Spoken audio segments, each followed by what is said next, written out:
Hello! So, for those of you that were catching my previous live stream, I had to go pick my wife up for lunch, and I'm back from that. And I just wanted to give a couple quick updates.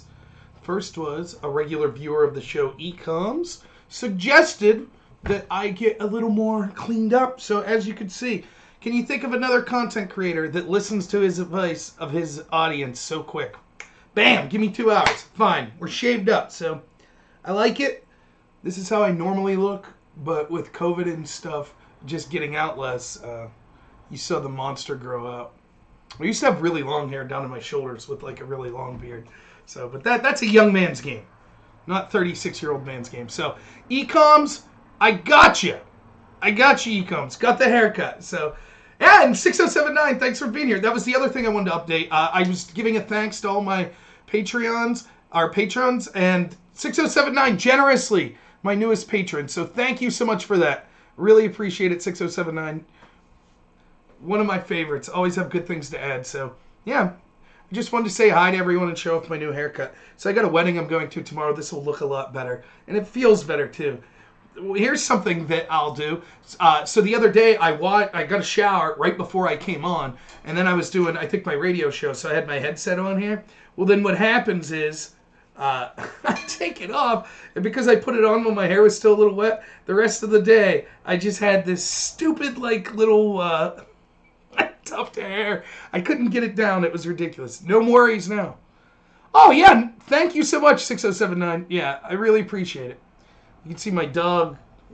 Which hand is it? There. Dorothy, we see you. Uh-oh. What are you doing, Dorothy? You want to come up and say hi? Come on. Come on. Come on. Come up. You want to say hi, everyone? What do you think, Dorothy? Dorothy's got a vet appointment coming up soon, so I think. And then you could also see Annabelle. She's over here too. Annabelle, what are you doing? Yep, that's my 2 dogs. Annabelle, what you doing? You want to come say hi, Annabelle? Come on. Come here. Annabelle's old. She don't listen. But no, thanks so much for the support, everyone. So, yeah, I got a couple minutes. I could probably go till 3 o'clock. I don't know if anyone had anything that I didn't cover, but when I left, I was talking about kind of the idea of antisemitism and just in general that another example of the left doing exactly what they accuse the right of. And not everyone on the left. And again, that's another thing that I think I get tired of saying it.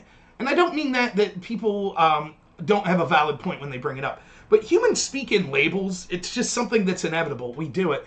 It's impossible for me to say exactly everyone I'm talking about anytime that I want to criticize something. So does that mean if I say the establishment left, that I mean everybody who identifies as the left is entrenched in that? No, that's not what I mean. If you're watching me and you're like, Rob, you said that the establishment left, is against diversity of thought, but actually I have a bunch of friends that are right-wingers and we love talking about this stuff. No, then, I'm not talking about you.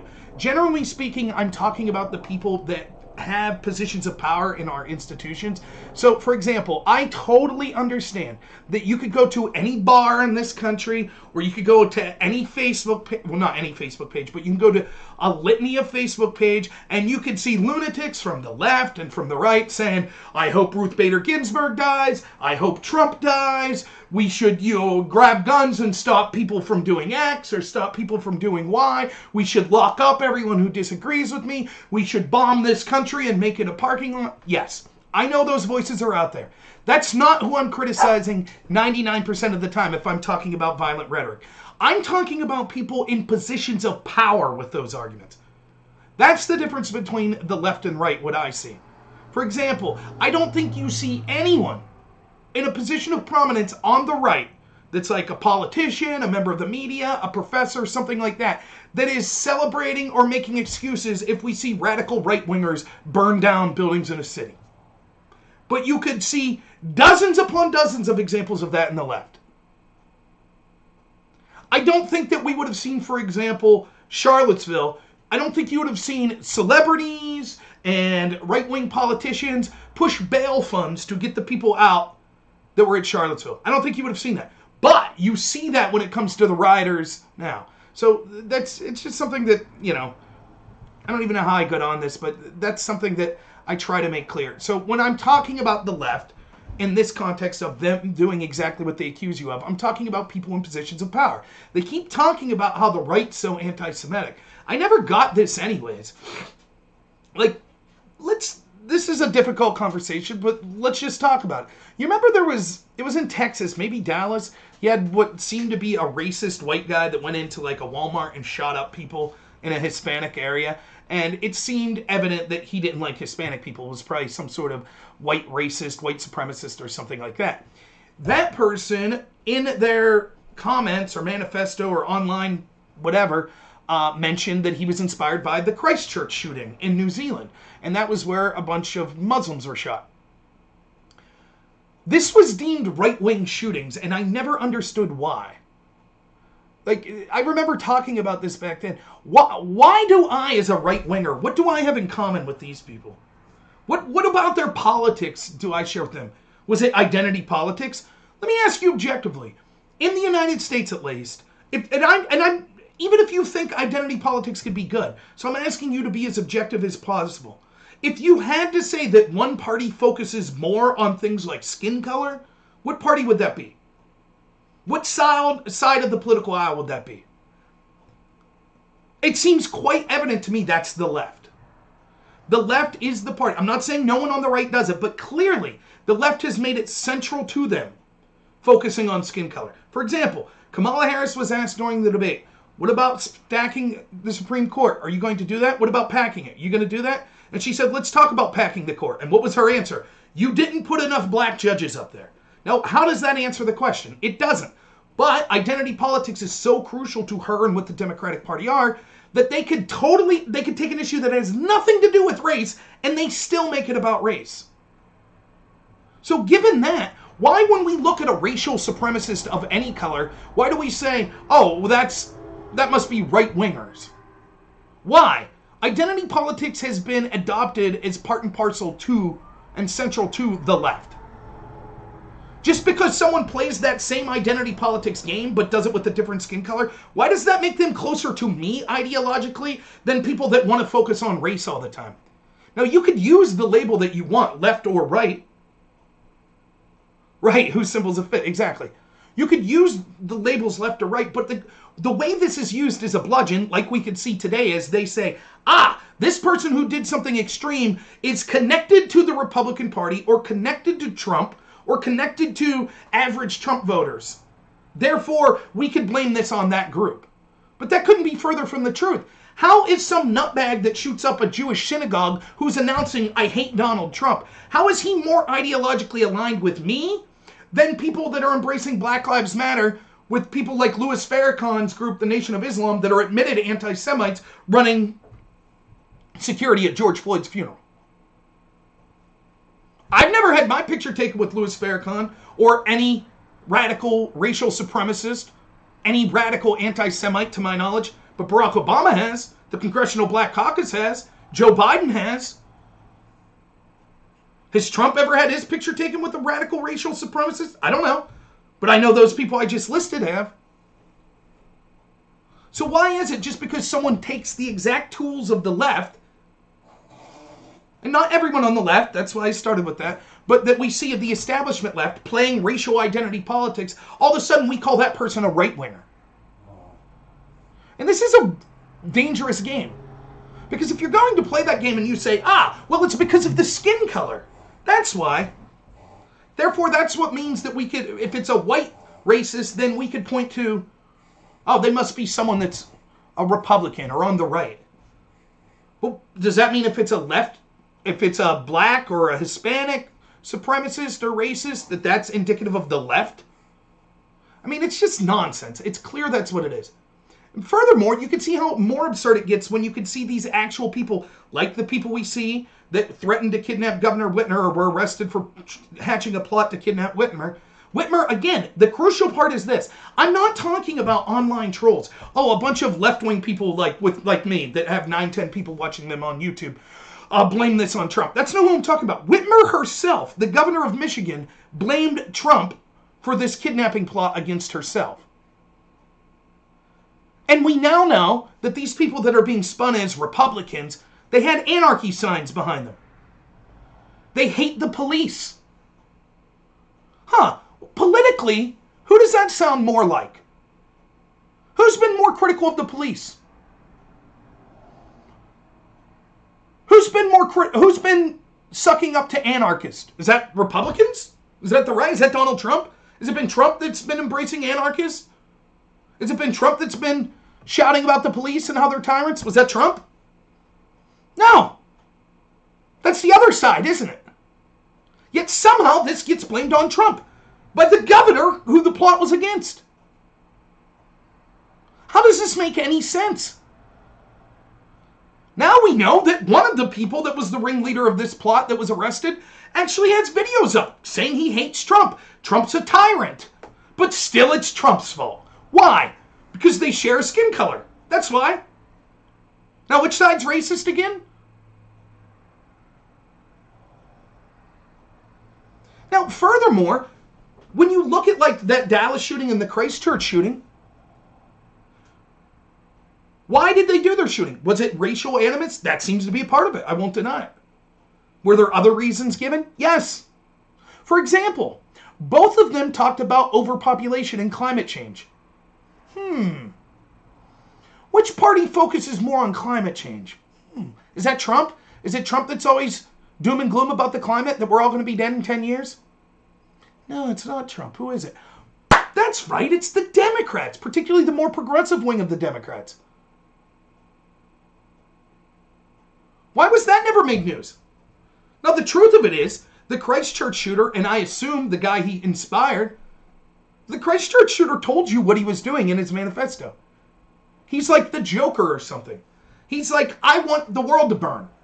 He's like, I'm going to blame the left, I'm going to blame the right. So he put red meat out so both sides could attack each other.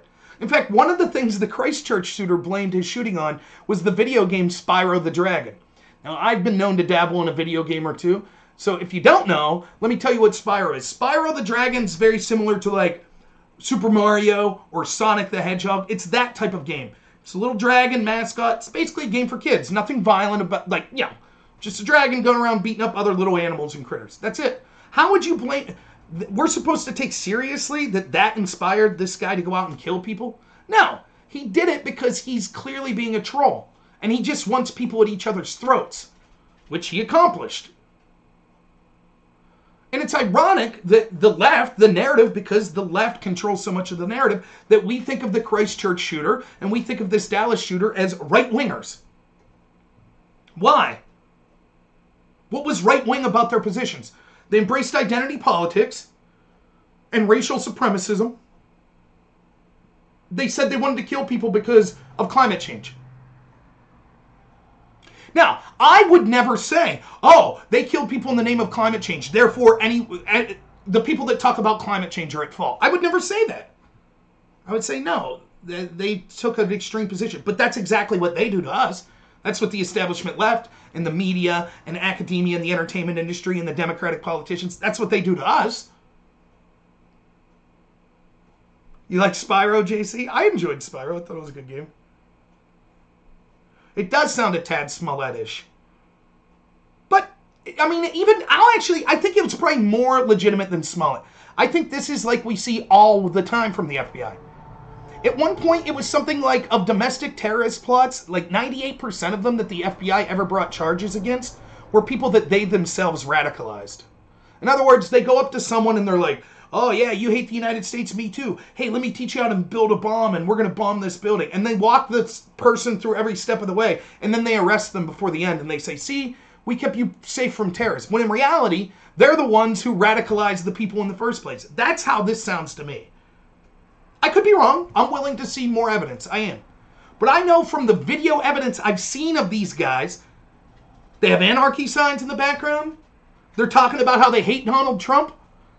And this was this plot was hatched well before Trump said, hey, Proud Boys, stand by and stand down. Yet that's what Whitmer blamed it on. Oh, Spiro, yeah. Spiro Agnew joke. Not many. Kudos to you, 679. That's Not many content creators got Spiro Agnew jokes in their chat, so. um, so yeah, it just seems to me this is another event. And again, we have analogous stories. 2 weeks ago, someone sent poison to Trump. Did the media report? Did Trump go out and beat his chest and go, this is Nancy Pelosi's speech. Nancy Pelosi's speech was responsible for this. Did Trump do that? Did the media all say, oh, this is because of Schumer and Pelosi and Joe Biden. That's why this woman tried to kill Trump. Is that what the media did? Heck, when Steve Scalise got shot in a ball field, did the media all bring Democrats' rhetoric?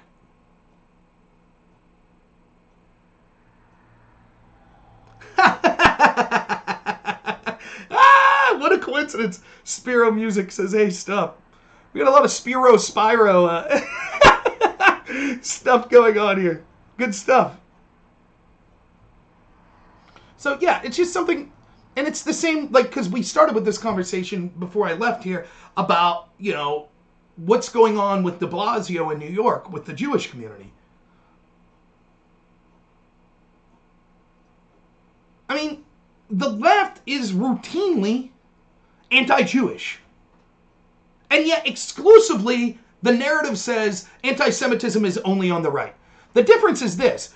First off, you could criticize Israel or individual Jewish people, and that does not make you an anti-Semite. And before people say, oh, yeah, blah, blah, blah, you're just saying that now. I actually defended Ilhan Omar when she said about Israel lobbyists, it's all about the Benjamins.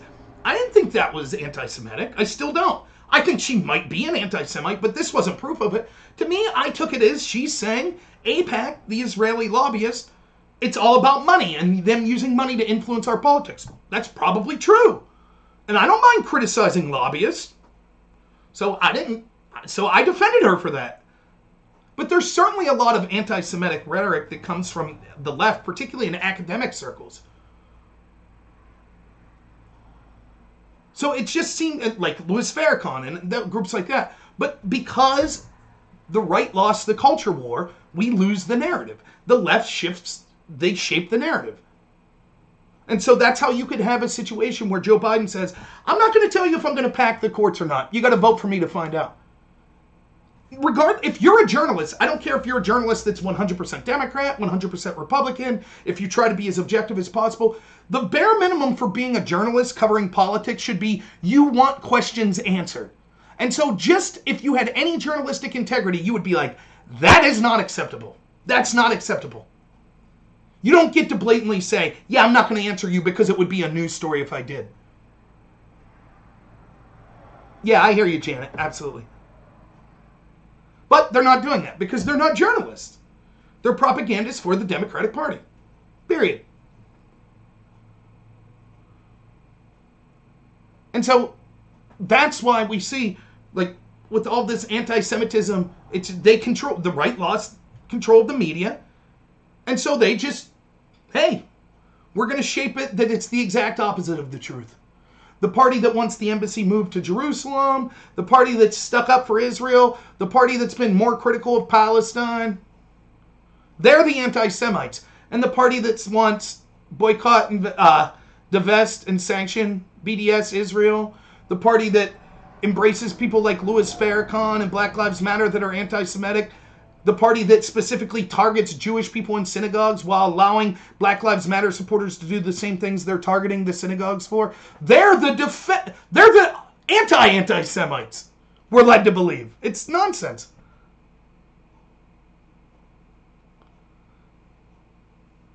Home of Kings says, LOL, this loon. Referring to me? Thanks. Loon, that's a word I haven't been told in a while. So, another story that I wanted to talk about real quick before I go here is the moderator of the next debate. And his name is Scully, is that correct?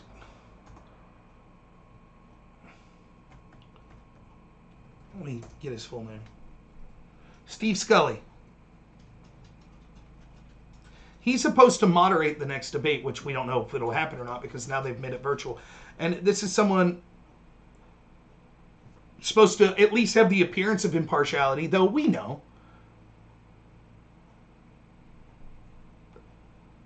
Oh, hey, Home of Kings. Now, I get who you are now. Use the exercise bike. Yeah, I've been. Thank you. Real original, though. You're great. I love all these left-wing people. Do you ever notice that no one on the left can ever keep up with me when it comes intellectually? It just becomes physical attacks. Like the debate I did the other night. Your mom. F you. They're great people. Fantastic. Which I don't mind the insults at all, Home of Kings. I really don't. Just try to be funny or original. So far, you seem to be lacking on both. Yeah, Carvo, I think that Trump so far has said that he's canceling that debate. But this, nonetheless, this was someone that the Presidential Debate Commission put up that was supposedly going to be an impartial moderator. So Scully tweeted out, how should I respond to Trump, to Scaramucci? Scaramucci is the anti-Trumper that once worked with Trump that's now exclusively on CNN and MSNBC bashing Trump 24/7. So why would a debate moderator be reaching out to an anti-Trumper for how to respond to Trump? And it seems clear by the text of the tweet that he was trying to privately message Scaramucci and accidentally made it public. So after a night of like, wait a minute, how isn't this improper? How doesn't this show the bias of the moderator? Now Steve Scully saying, oh, my Twitter was hacked. So his Twitter was hacked, allegedly. He made one tweet that he left up for hours that just said, how should I respond to Trump, Scaramucci? That's what we're supposed to believe. It's laughable. Thank you, Ecoms. That's why I wanted to do this video when I came back. I said, Ecoms, who do you know as a content creator that listens to their audience that fast? You said, get a haircut? Bam, got a haircut within an hour. How's that? So, no, it does. It looks much better. Thank you.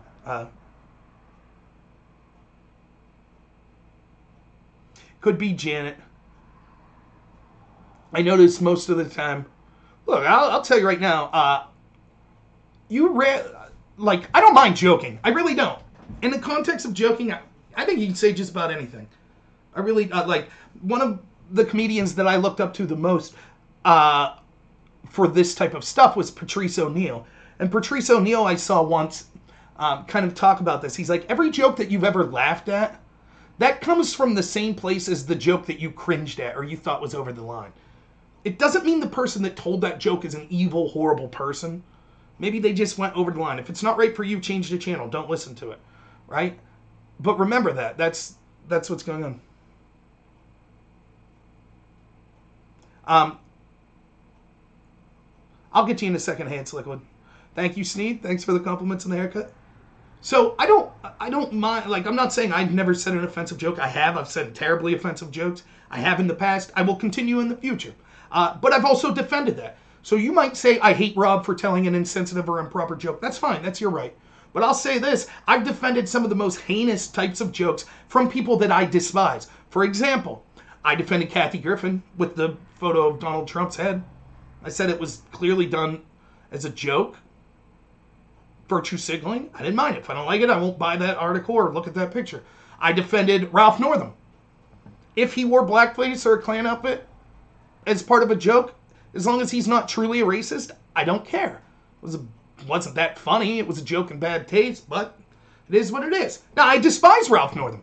I mean, overlooked with the whole him wearing blackface or the KKK hood, overlooked with all that was, he also said like months before that what would we do with regarding abortions to a baby that was born?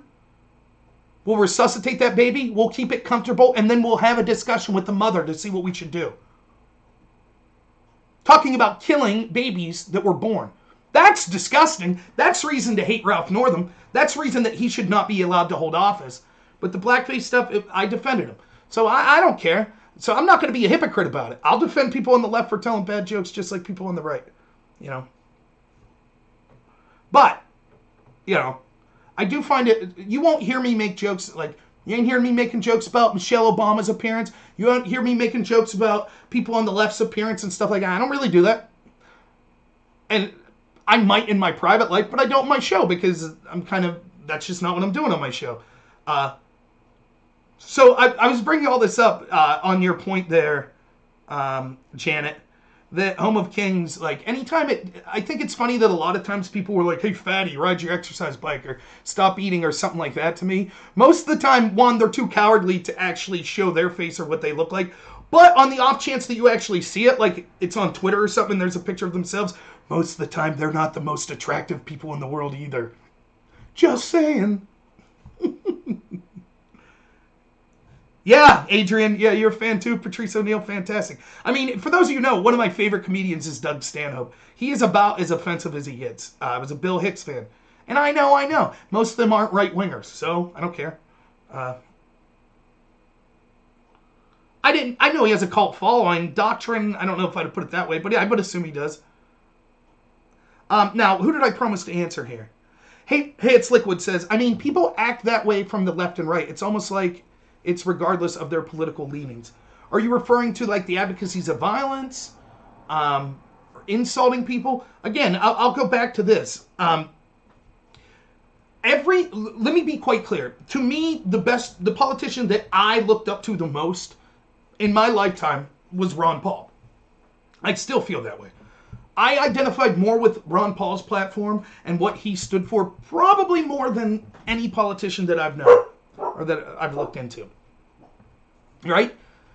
I will guarantee that somewhere out there are Ron Paul fans that are extremist lunatics.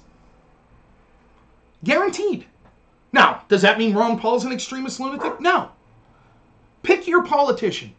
Jill Stein, there's going to be extremist lunatics. Pete Buttigieg, extremist lunatics. Marco Rubio, there's going to be extremist lunatics. It doesn't matter. It doesn't matter how mainstream or how fringe. You could, in any group, you could find lunatics. You can. It's just the way it is.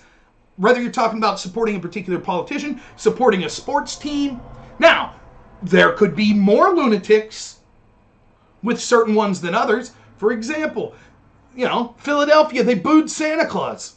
So as a Pittsburgh fan, I think the Philly fans are ridiculous. But that doesn't mean there aren't crappy Pittsburgh fans. Right? So when I'm talking about, like, advocating for violence and things like that, I'm not talking about necessarily the average person. I'm talking about the people in positions of leadership of those parties. So yes, I understand I could be like, look at all these people that are celebrating the death of Donald Trump. And you could respond with, well, here's a bunch of people on Facebook that were celebrating the death of Ruth Bader Ginsburg. But the difference is, how many of them are blue checkmark people? I don't mean just blue checkmark in the sense of, oh, you got a checkmark on Twitter. I mean, they're people that we consider people with voices of power in our institutions. So media people, professors, politicians, people running corporations, people in Silicon Valley, people in the entertainment industry. How many of those did you see celebrating the death of RBG? But I saw a lot celebrating the death of Herman Cain. I saw a lot wishing death on Donald Trump or blaming him for it. I'm right-wing, Hell Knight.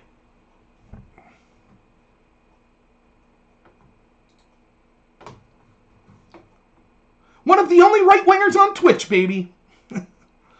Yeah, Janet, couldn't agree more. Comedy's comedy. If you don't like it, don't listen to it. And by the way, I push back on the right a lot for this. I really do. And that's one thing if you're just new to following me. I'll criticize the right. I criticize the Republicans all the time.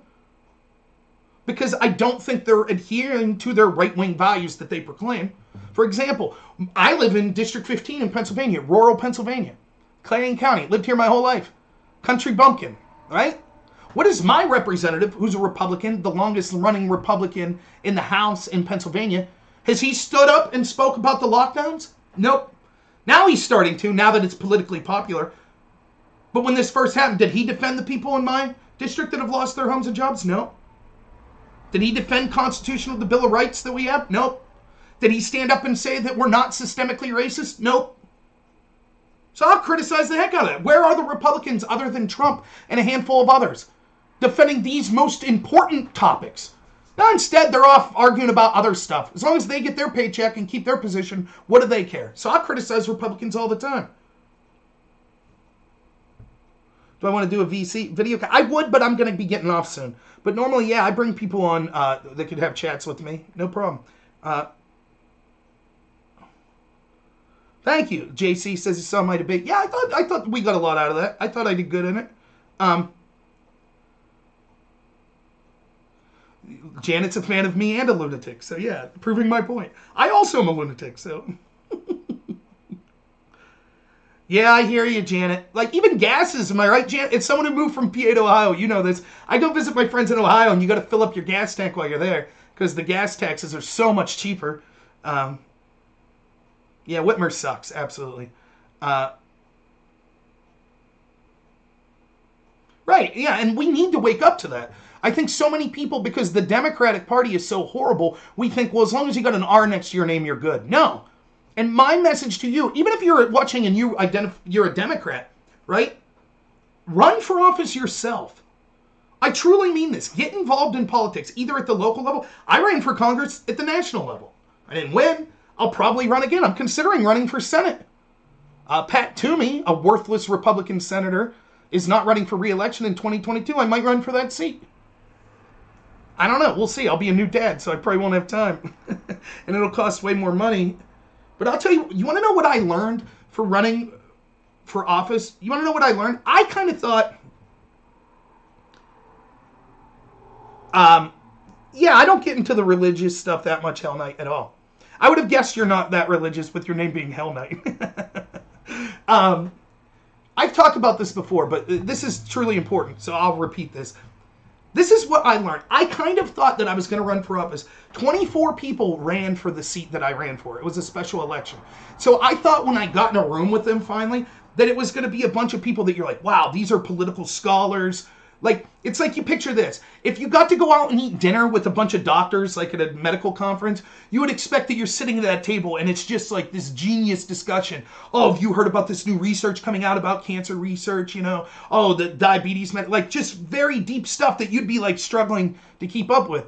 I kind of thought it would be like that, except political. It wasn't like that. I actually, to this day, believe, I ran because I wanted to be a voice for regular people, but I actually believe I know more about political issues than everyone that ran in that race. Now, there are a handful that were decent, but what I really learned was, you want to know what my disadvantage was? It wasn't that I couldn't have been as good of a representative as them. I think I would have been the best representative of the bunch. You want to know where I lacked? Getting elected. And those are two different things. Your ability to run a good campaign and get elected is very different than your ability to be an effective leader. And so all of you listening, if you're like, what do I know? If I was elected as a representative or to my school board or whatever, what do I know? Trust me, you know more than 90% of the people that are in that position. The only thing you don't have that they do is the know-how of how to get elected. So you might not have the money or the connections. But don't let that stop you. Having a difficult time getting elected is one thing. That doesn't mean you're not competent for the job. You probably are.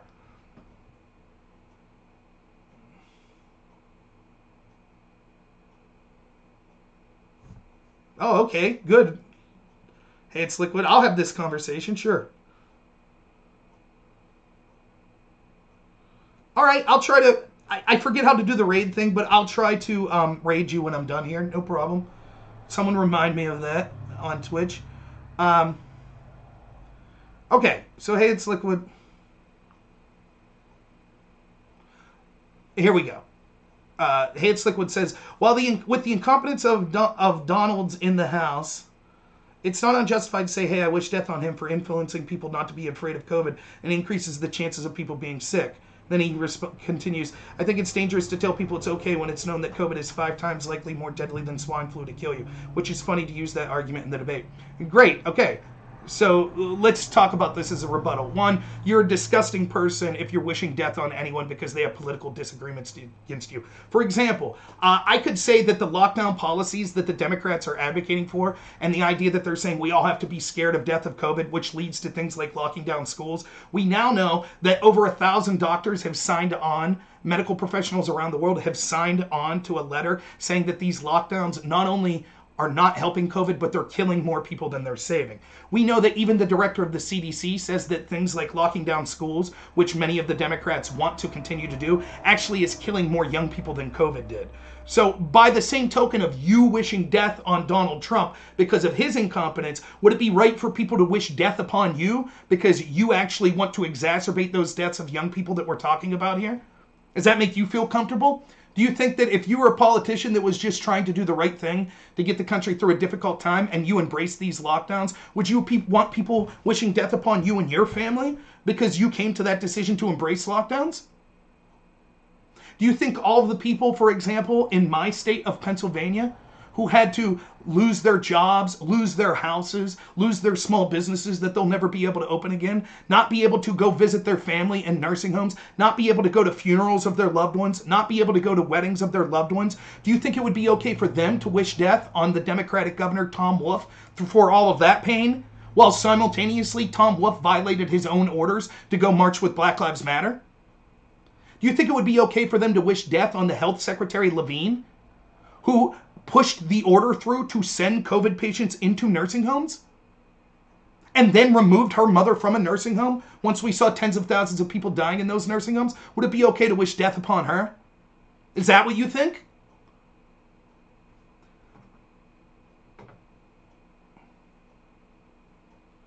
I find this sort of thing to be truly repugnant, if I could be honest with you. Hey, it's Liquid. You'd love to see what the CDC said about what? Children?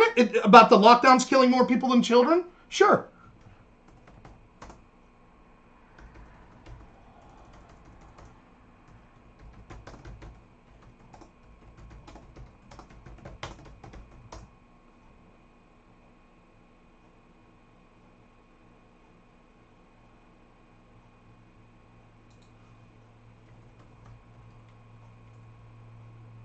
See if I can find it.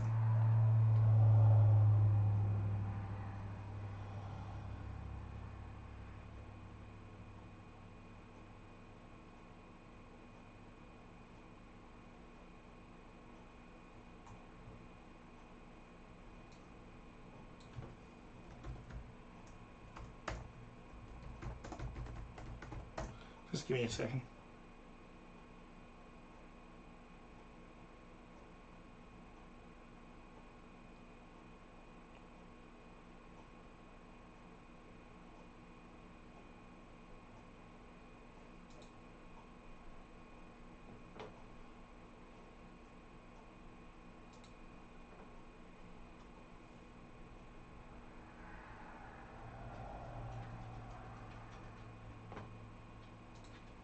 You're so confident that you said it was okay to wish death on people, right? That's what you said because of the science. That's what you said. Hey, it's Liquid. That's what you said, right? So believe the scientist. Because Donald Trump apparently is suggesting something against the scientist, it's okay to wish death on him. Now, you yourself admit you don't know. You don't believe that the CDC said the lockdowns were hurting kids' health more than COVID. That's what you said, right? You're so confident that you could wish death on people, right? That surely I'm wrong. Surely the CDC didn't say that, right? CDC director, keeping schools closed poses greater health threat to children than reopening. July 9th. Center for Disease Control and Prevention Director Robert Redfield said Thursday that the health risks of keeping schools closed are greater than those of opening them, amid a push by Trump to have students in classrooms this fall. Quote, I'm of the point of view that public health leader in this nation that having schools actually closed is a greater public health threat to children than having schools open. Redfield said in Thursday's interview, as he did earlier the day on ABC, that the CDC is not changing its guideline for schools, but will be seeking additional guidance. I think really people underestimate the public health consequences of having the schools closed on the kids, Redfield said at an event. I'm confident we could open these schools safely. Huh. Jeez. For someone so confident that you have a handle of the science so well that it's okay to wish death on people, you seem to not know the base facts of what the very medical leaders you're saying are actually suggesting. Almost like you've been propagandized. Almost like that's why it's a bad idea to wish people death.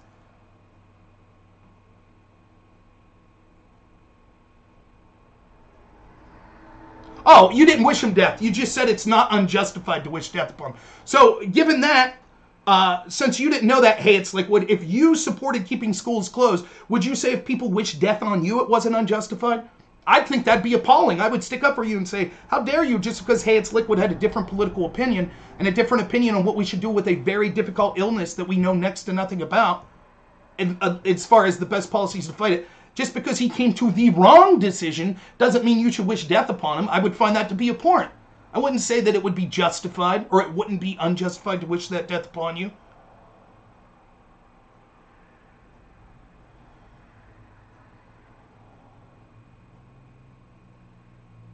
Yeah, okay. Steamroll, not let you respond. You have your chance to respond. You were wrong.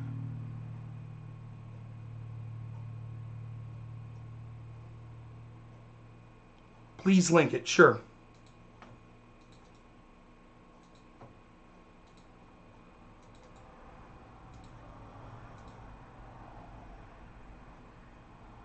Now, I can tell you what Hey It's Liquid's doing now. Desperately hoping that my article was from Fox News or OANN. Oh no, it's from Left Leaning the Hill.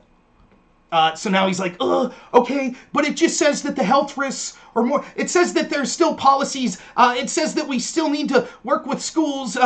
That's what he's doing right now. That's fine. Go ahead, look through the report. Meanwhile, I'll bring up some more for you. I mean, you're so certain it's not unjustified to wish death on people. You're right. Trump should have just said, we're all going to die of COVID. Everybody panic and stay locked down. That's what Trump should have said, right? I mean, it was horrible for him to say, don't leave it dominate your life. I wonder, when we're suffering the economic effects of this for the next 10 years, can we say then that those people that lose their livelihood and homes, and people that because of this and because they lose their businesses or they've gone into crippling debt and now die of substance abuse, or they die because they weren't getting proper medical care for other illnesses because of the lockdowns and COVID, or they die because they kill themselves, or they died because of dementia and Alzheimer's because of the lockdowns, will you think it's okay? It wouldn't be unjustified for those people to wish death upon you and the politicians that endorse those things? Is that what you would say?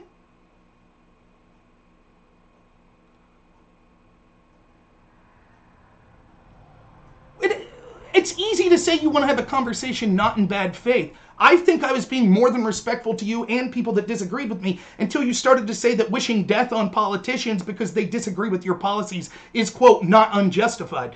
All of a sudden, appeals for, well, I just want to have a reasonable conversation seem to fall a little flat. I mean, when one side's like, I think it's okay to wish, it's not unjustified to wish death on people like you that think like you. That kind of closes that gap of being able to have a reasonable, good faith discussion.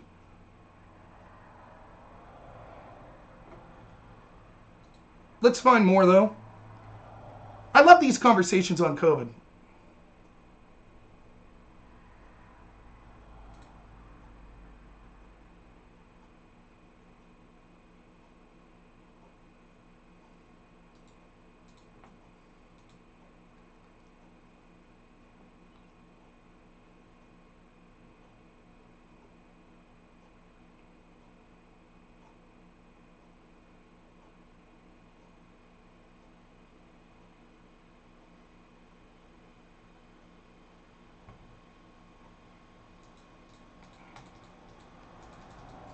Here's a paper that I read that you can have a look at. I'll put in the chat.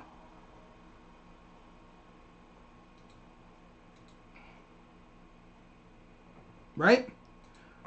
Here's the overview of it. The best reporter I've seen on COVID in the countries.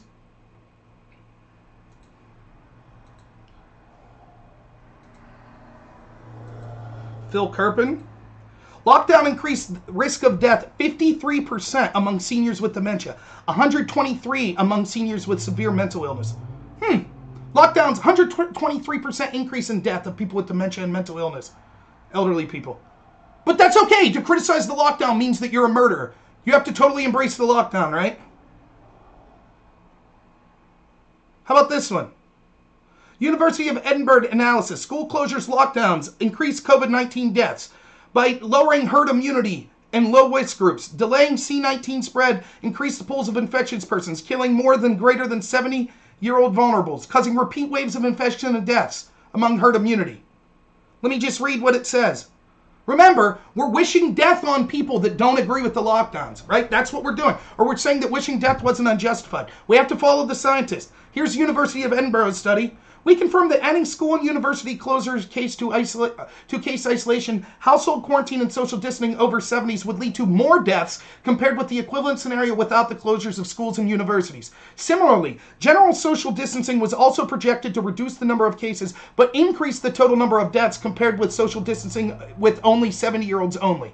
We note that in assessing the impact of school closures, UK policy advice has concentrated on reducing total number of cases and not the number of deaths. The qualitative explanation is that within all mitigation scenarios in the model, the epidemic ends with widespread immunity, with a large fraction of the population infected. Strategies that minimize deaths involve infected fraction primarily being in the low-risk younger age groups. For example, focusing stricter social distancing measures on care homes where people are likely to die rather than schools where they are not. We therefore conclude that the somewhat counterintuitive results of the school closures lead to more deaths and are a consequence of the addition of some interventions that suppress the first wave and failures to prioritize the protection of the most vulnerable groups.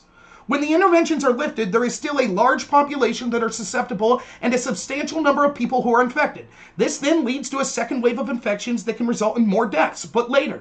Further lockdowns would lead to a repeating series of waves of infection unless herd immunity is achieved. If the case isolation, household quarantine, and social distancing of over 70 strategy is followed, along other non-pharmaceutical intervention measures such as non-mandatory social distancing and improved medical outcomes, the second wave will grow more slowly than the first, with more cases but lower mortality. But hey, we're wishing death on those, I guess we wish death on those doctors as well, right? Right? Or it's not unjustified to wish death on them, correct? Is that where we're at?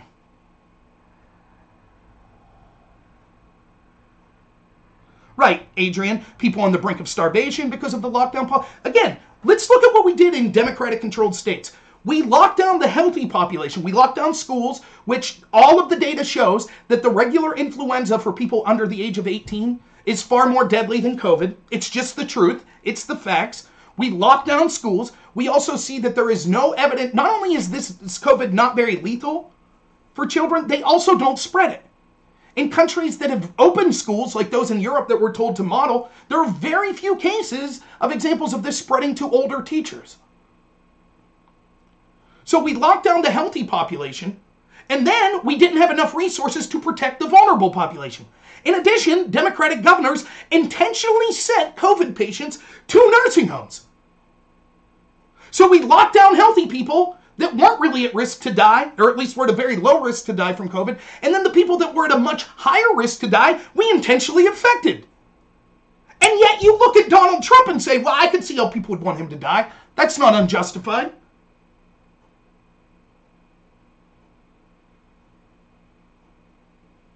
Did I see Carlos put something on? Oh, is that true? Pompeo has Hillary Clinton's 33,000 emails? Wow, I'll have to check that out. That's a bombshell, true. Who is Rob raging at? Oh, just someone named Liquid. Hey, it's Liquid on YouTube.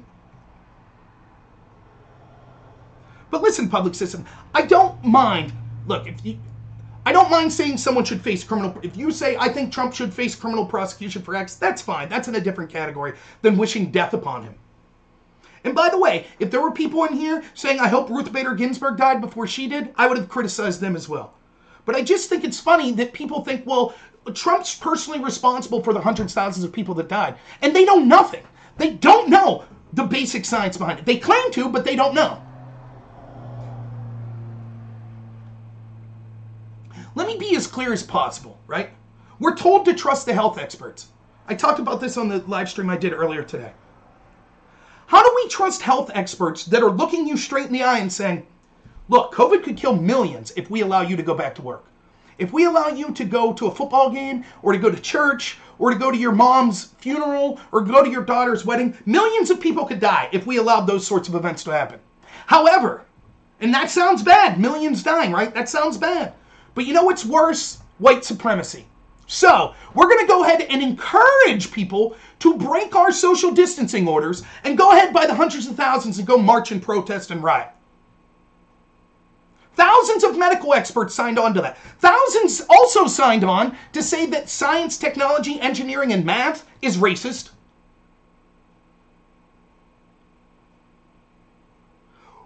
Americans are willing to make sacrifices. Pennsylvanians, where I am, they're willing to make sacrifices. There were very few people. I was in a very minority of people where I lost people, subscribers. I lost viewers, substantial amounts of them, because I criticized Donald Trump at the beginning of this pandemic when he embraced the lockdown strategies of Gavin Newsom, of Andrew Cuomo, when he criticized Georgia for not locking down hard enough, when he criticized Sweden for not locking down hard enough. I said, unless the government is completely transparent as to what this disease, what the evidence is looking at that they think this disease will do. What's their threshold for taking away our rights and locking down the economy? What's the threshold for reopening the economy and giving our rights back? How many people will die as a result of the economic lockdown and die of other causes as the result of the lockdown? Until the government answers those questions to the best of their ability, we should not accept the infringement of our rights like this. I was in a very small mind. I had Trump supporter after Trump supporter coming on my channel saying, shut up, Rob. You don't know what you're talking about. This virus is extremely deadly. We have to lock everything down. Most people are willing to accept that they need to make sacrifices. However, if your leaders are asking you to make sacrifice, then you would expect they would be making similar sacrifices. And so almost every single time that someone releases evidence that says, like, for example, this week in California, they released I don't know what the word would be, a message that said, you should make sure you, if you're out to eat with your family, make sure you put your mask on in between bites. Right? But mask down, bite, mask up while you're chewing. Right? That's what they said in California. Meanwhile, you can find pictures of the California governor, Gavin Newsom, in public without his mask on. Nancy Pelosi tells us how you have to wear a mask, and then she's at a hair salon violating their own orders. Not supposed to be getting your hair cut, not wearing a mask. Dianne Feinstein signs legislation, or proposes legislation that masks should be mandatory at airports, yet we find pictures of her at airports without a mask on. Whitmer's husband's violating social distance orders to go out in his yacht. My governor, Tom Wolf's violating his own orders to go march with Black Lives Matter. Trump, haha, he didn't listen to social distancing and he got COVID. He. Meanwhile, Ralph Northam in Virginia also got COVID and also had pictures of him, despite telling everyone it was the law and it was his order to wear a mask. Also pictures of him taking photo ops with people without his mask on. He got COVID. Did anybody say, did you hear right-wingers saying, yeah, he deserved it? That's what he got for taking those pictures without a mask. No one said that. It's horrible. I hope he gets better. The mayor of Chicago went to a hair salon and got her hair done, when she told everyone else they couldn't. When asked about it, she said, you're damn right I did. My hair has to look good. I care about my hygiene. That's what she said. And hundreds of thousands of people have totally violated these orders to go out to protest and riot for Black Lives Matter. And not only have they not been punished, they've been celebrated by the very leaders that are telling you that you need to sacrifice, you can't do the things you want in your life, you can't go to work, but it's okay for these people to go out and do that. And then you say, well, it's a shame that people don't listen to the experts. It's a shame that they don't listen to their leaders. Their leaders and experts are hypocritical liars. Maybe it's true that masks are awesome. And before you say, oh, so you're saying masks, I don't know. I'm not a medical expert. I don't know anything about the mask. I know this. I was one of the first people in the country, the day the CDC came out and said, don't wear masks, I said that was probably garbage. Not because I knew masks would work, but because I knew the CDC knew so little about this virus. Why would they tell people not to wear masks? It seemed odd to me. And it turns out I was right. So before people say, oh, Rob's an anti-masker, I'm not. I wear my mask everywhere. But I worked in the healthcare field, and I'm around people that have a lot of comorbidities. So I choose to wear the mask. But I understand why people were skeptical. Because the very people telling them they need to wear masks, as soon as the cameras are off, what happened here last week in Pennsylvania? The commissioner of Buck County is doing an event with Tom Wolf, standing in front of the camera. Wolf says, hey, make sure you put your camera on. She's like, oh yeah, I need to have my political prop. Get it? So can you blame the people of Pennsylvania for being like, no, I'm skeptical? Of course not. Yet we say, oh, Donald Trump, it's not unjustified to want him to die because he kind of chagrined the idea of mask working. Well, at least he didn't call himself a medical expert and tell black people, oh, by the way, you're likely to get coronavirus if you don't social distance, but we want all of you black people to go ahead and go out there. Yeah, please, go don't social distance. So what, medical experts are intentionally pointing the black community at increased risk? And now we find out, oh, COVID's disproportionately affected the black community. I wonder why. Are you wishing death upon those medical experts? Are you wishing death upon all those litany of Democrats I just told you? We saw in public not adhering to the social distancing orders. Do they get death wished on them as well?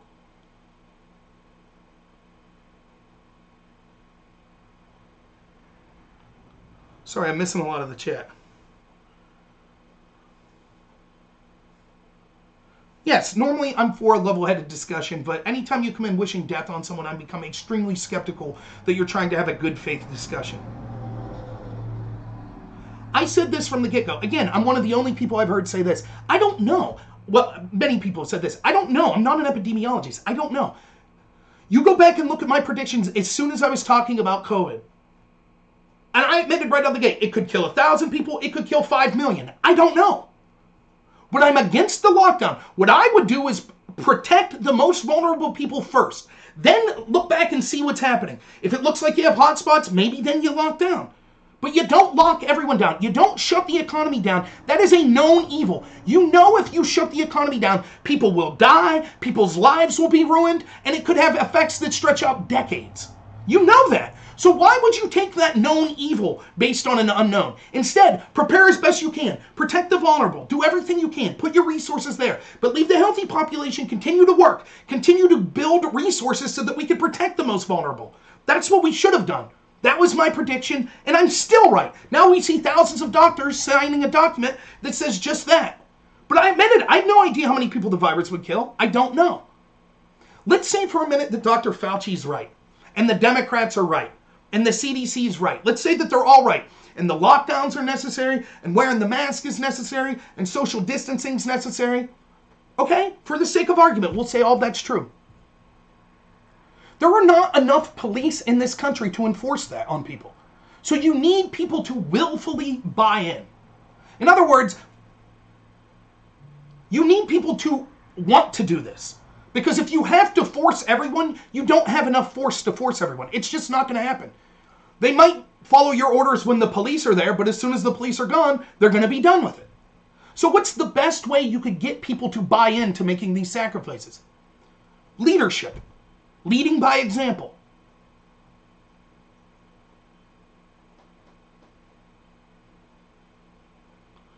I've not considered selling erectile dysfunction medication, but thank you so much for questions on your problem. I'm sure that you can find a medical doctor that'll be able to help you out.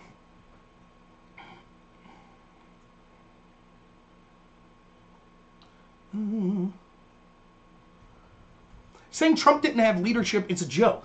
Why? Even Dr. Fauci admitted that Trump's message to the people was similar to what was being told to him by the medical experts. The people that were looked at first for the reasoning for these sacrifices were the medical experts. When thousands of them, including some at the CDC, say, here's all the things you have to do. You have to social distance. You have to wear a mask. You can't go to events like funerals. You can't go to weddings. You can't go to church. You can't go to non-essential work.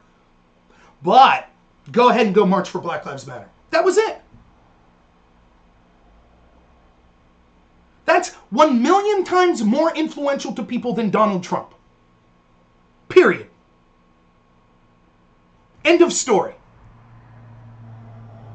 When you had the entire left saying, trust the experts, trust the experts, trust the experts, and the experts said, oh yeah, you could go out by the hundreds of thousands of people. Sure, no problem, go ahead. When you had all the Democratic politicians saying, yes, please, by all means, go out.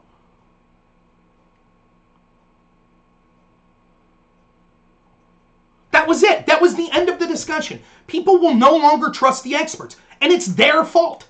Even if they're right, they're the ones who screwed it up. The people that told you, you have to listen to us and make sacrifices. Oh, but the people that politically align with us, they don't have to make those sacrifices. They can do whatever they want. But you have to listen to us. That was it. That was the end of it.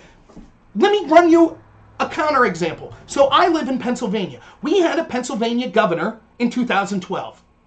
Or whenever the swine flu was. We had a Pennsylvania governor. Now, theoretically, we could have had a situation where a Democratic president and a bunch of doctors said we need to have quarantines and lockdowns because of swine flu, because we feel that it could be so deadly. That could have happened. Now, imagine in the course of that the Pennsylvania governor, who's a Republican at the time, announces the following. He says, okay, here are the restrictions. Every state, or every county in my state's now code red. And what code red means is restaurants and bars are closed. It means you can't have gatherings of more than 10 people in public. It means you can't have funerals, you can't have weddings, right? It means that all of these businesses are non-essential and you can't go to work. We all have to do our part to sacrifice as Pennsylvanians, says the Republican governor. And then he says, oh, except for the Tea Party. The Tea Party could go out and do whatever they want. Yeah, there's a big Tea Party rally that I'll be at today. 50,000 of us are going to march in Philadelphia. By the way, we'll smash cop cars and stuff too. No problem. Do you think then the Democrats would have been like, sounds perfectly reasonable. I'll stop going to my job. I'll stop going visiting my family in the nursing home. I'll stop going to weddings and stuff. I'll take the financial hit and I'll make all these sacrifices. And it's a great thing that the Tea Party's out there. I'm glad that they're exempt from this. You think Democrats would have said that? Thank you, Ankar. I appreciate it. Thank you, Public. I would love to have a discussion with Public Citizen. I would love to have a discussion with you on COVID. But you do need to get back to work, keep this economy running. So, no, thanks. You're always welcome here. You're not wishing people death, so that's a good thing.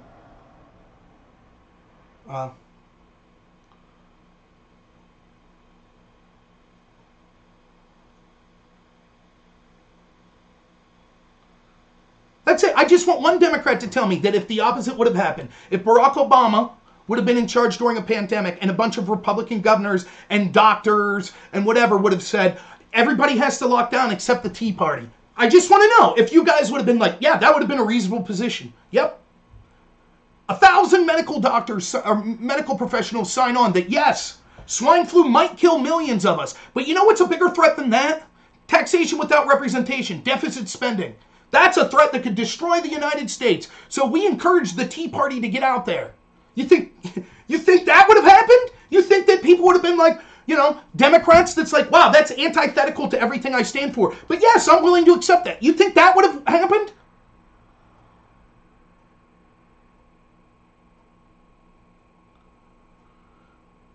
Do I think Biden wants to shut down the country? Right now, yes. As soon as he's elected, no.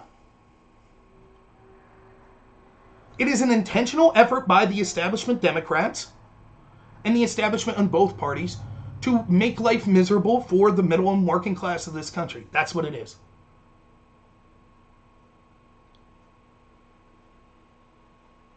See you 6079. Thank you again for supporting me on Patreon.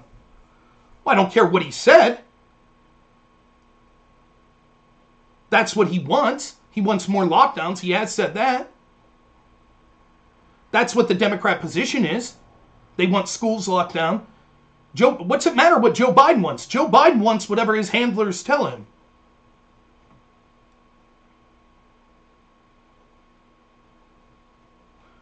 You tell me then, Hans Liquid, what was Joe Biden's plan? Trump did terrible. What was Biden's plan that was different than Trump's plan? We know that Joe Biden, even the New York Times says one of the most important things we could do to fight the virus was to lock down our borders from places that had heavy infections like China. We know that Joe Biden called that xenophobic. Now you're saying Joe Biden was never for lockdowns. Okay, so what was Joe Biden's plan? I'm willing to hear it. Right. So what was his plan? He didn't embrace lockdowns. Great. What's he suggest doing? A mask mandate. Well, it's not really a mandate. He'll just strongly suggest we wear masks. Okay, and?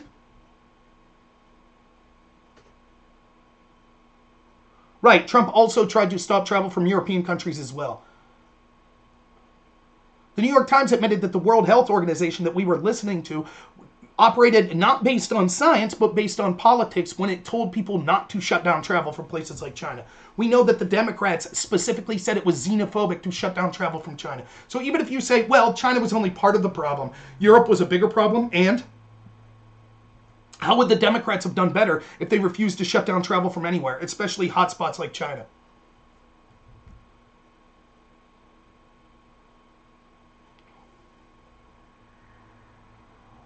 There's no evidence that shutting down for 2 weeks would have helped at all. Were there countries that shut down for 2 weeks? Are they done with COVID? Can you show me the country in the world that that's happened in? The UK lockdown, much harder and faster than the United States. It has more per capita deaths than the US. They're still locked down, despite locking down harder. Meanwhile, countries like Sweden that didn't lock down are looking better than basically any country in Europe.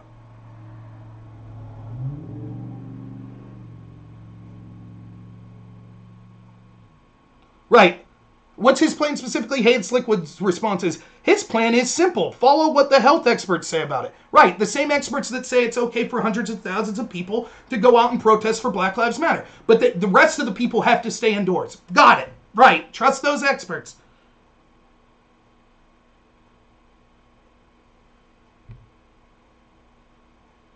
Right, and then OMG Sticks makes, of course, the honorable deflection.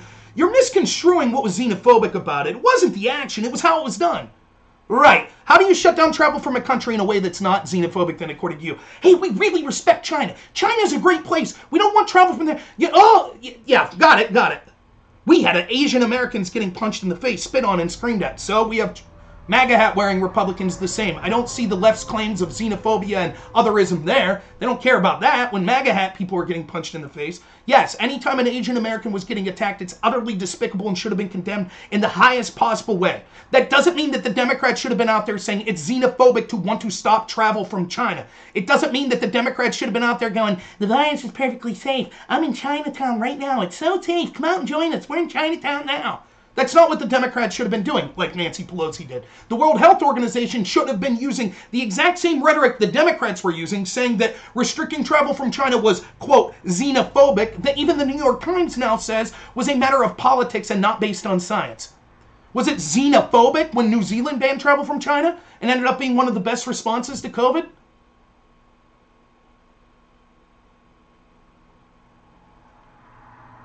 Wow, nice spin. Yeah, I know you're trying. I don't think you did that well spinning it, though.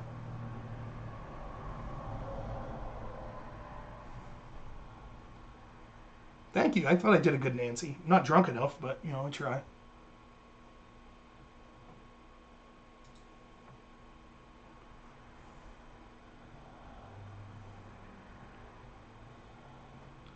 me check something real quick.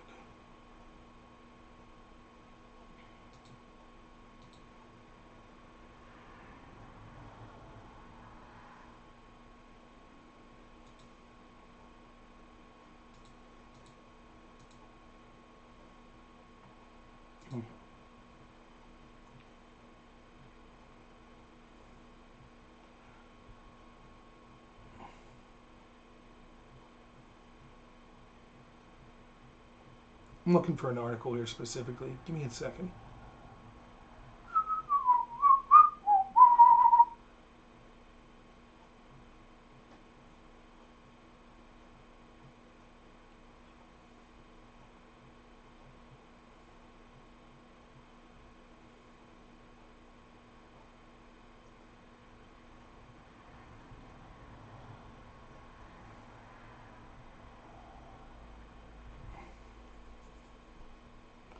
Where were the Democrats when all the people were marching for Brianna? Where were they then? That was just recently.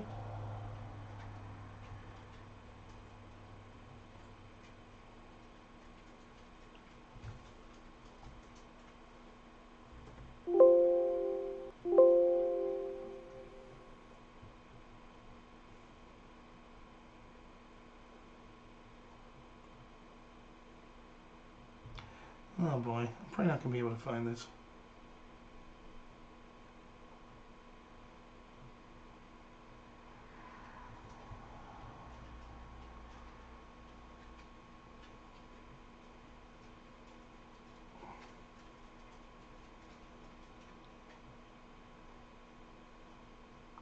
A couple more seconds. If I can't find it, I'll just move on.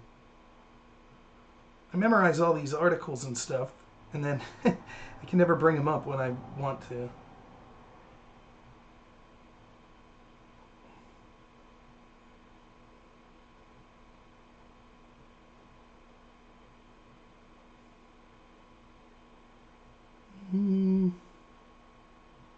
I know as soon as I stop scrolling, I'm going to find it.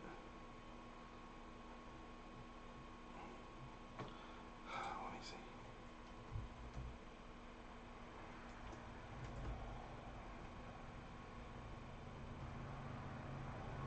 Here we go. From noted Republican website Al Jazeera, right? They're in the bag for Donald Trump.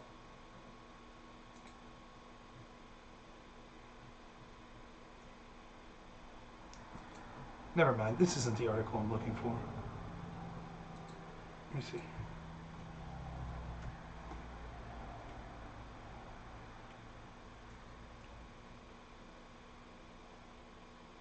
I can't find it.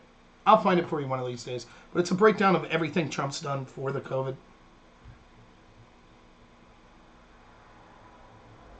Let me see if I missed anything.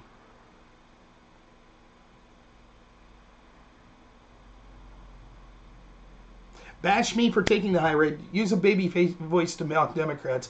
Yeah, I don't understand why people get so upset about that. So anyone can... I've done that when I do Bernie. People get really upset about it. You could mock Trump's hair, his skin color. You could try to do a Trump voice, and it's like, oh, but do a Nancy Pelosi voice, and that... Oh, that's terrible. Okay, whatever. Then ignore the point by saying it's no different because it's still a ban on travel. Right. Joe Biden saying the day that Trump proposed a travel ban on China, Joe Biden saying it's xenophobic, and then you saying, oh, he wasn't saying that he was against banning the travel from China. He was saying he was against the way that Trump did it because an Asian Americans were getting punched in the face. That's your argument. And that's belittling it. Please, tell me what Trump should have said. We're banning travel from China. Please don't punch Chinese Americans in the face. That's what you wanted Trump to say? That's it? So the next time that a Trump supporter gets punched in the face, will you criticize those on the Senate floor that denounced QAnon? Because they didn't denounce QAnon, but say, also don't punch QAnon people in the face? Is that going to be your argument? This is so stupid, it's unbelievable.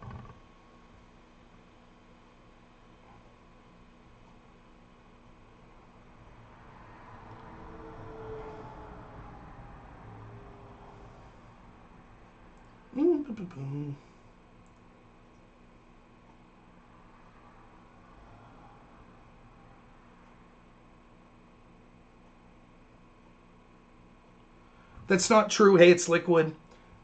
The day that Trump issued the China travel ban, way back in February, Joe Biden tweeted out that Trump is xenophobic. The exact day that he issued the travel ban. That's what... all the left was parroting the same thing. It was racist and xenophobic for Trump to ban travel from China. Also, it's stupid to say that it's xenophobic. So explain to me this. Let's ask this. If it's xenophobic to correctly call this the China virus, which it is, which China, we now know, if they didn't intentionally release it, willfully lied, which led to actual people's death, then how can the same people that say what was wrong to call China out for that then criticize Trump and say what Trump did was wrong? It's so stupid, it's beyond belief.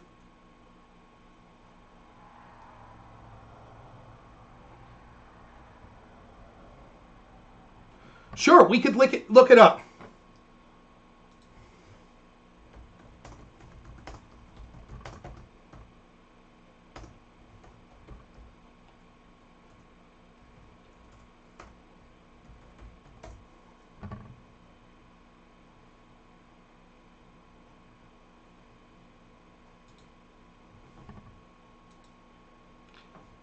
Remember, the last time you were sure of something, the CDC never said that locking the schools... The CDC director never said that the lockdowns were harming children more than COVID. He never said that. Oh, you were wrong. In fact, it wouldn't have been unjustified to wish death on Trump based on that you knew that was the truth. Oops, you were wrong. Oh, well, right? But yeah, you must be right this time, so I won't be able to find an article.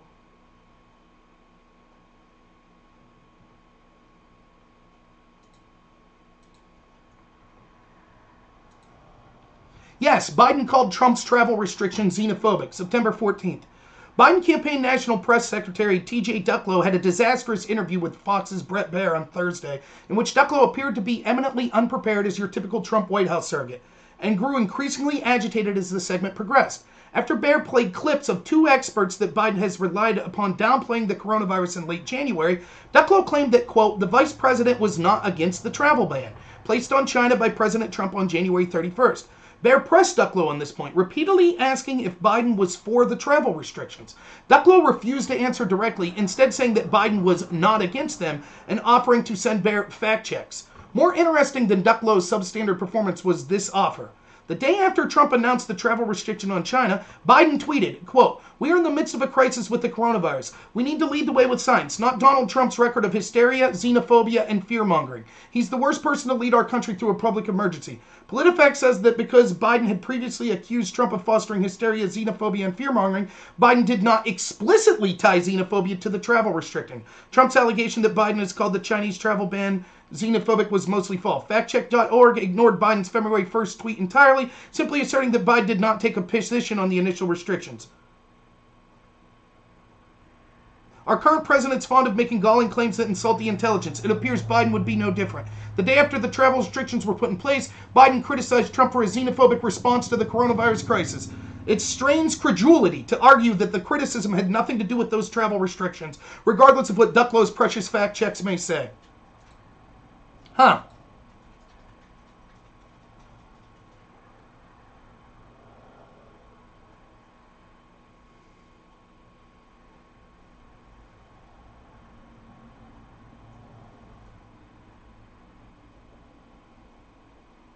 Yeah, thanks, OMG Sticks. Yeah, you put the same thing. That's what he put the day after Trump's travel ban. Now, as I read with the article, it defines credulity that when talking about Trump's response to the coronavirus, which the most notable thing the day before Biden actually typed that out was Trump's travel ban restriction. To then say, oh, he wasn't referring that when he mentioned xenophobia as laughable.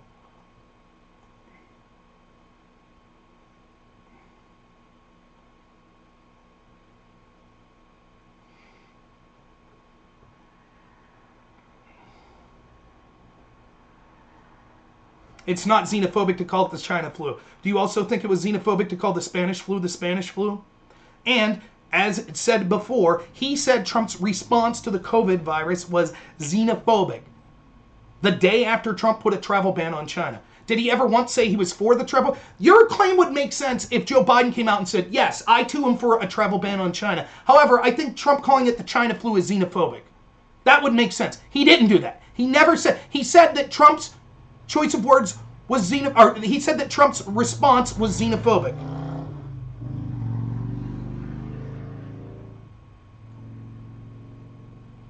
Okay, so everyone that says Spanish flu is xenophobic. Now, fair enough. So if I find anyone saying Wuhan coronavirus or Chinese virus, you would admit everyone who said that was xenophobic, correct? Is that what you'll say, Thick Zeke? Is that true? Or is it just when Trump says it's xenophobic?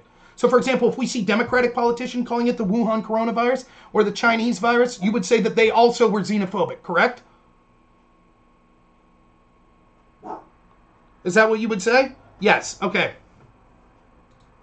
Fair enough.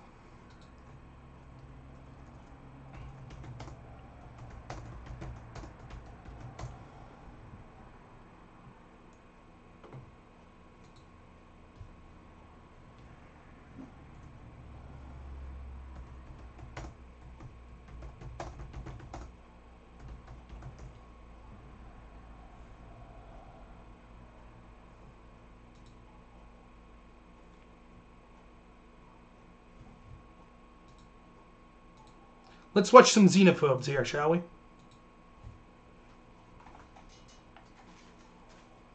This is all happening at a time that we're starting to see a message shift here because you're starting to hear the Republicans, especially Trump calling it the Wuhan or the Chinese coronavirus. They're looking for someone to blame. Concern is growing this morning over an outbreak of a new SARS-like virus in China.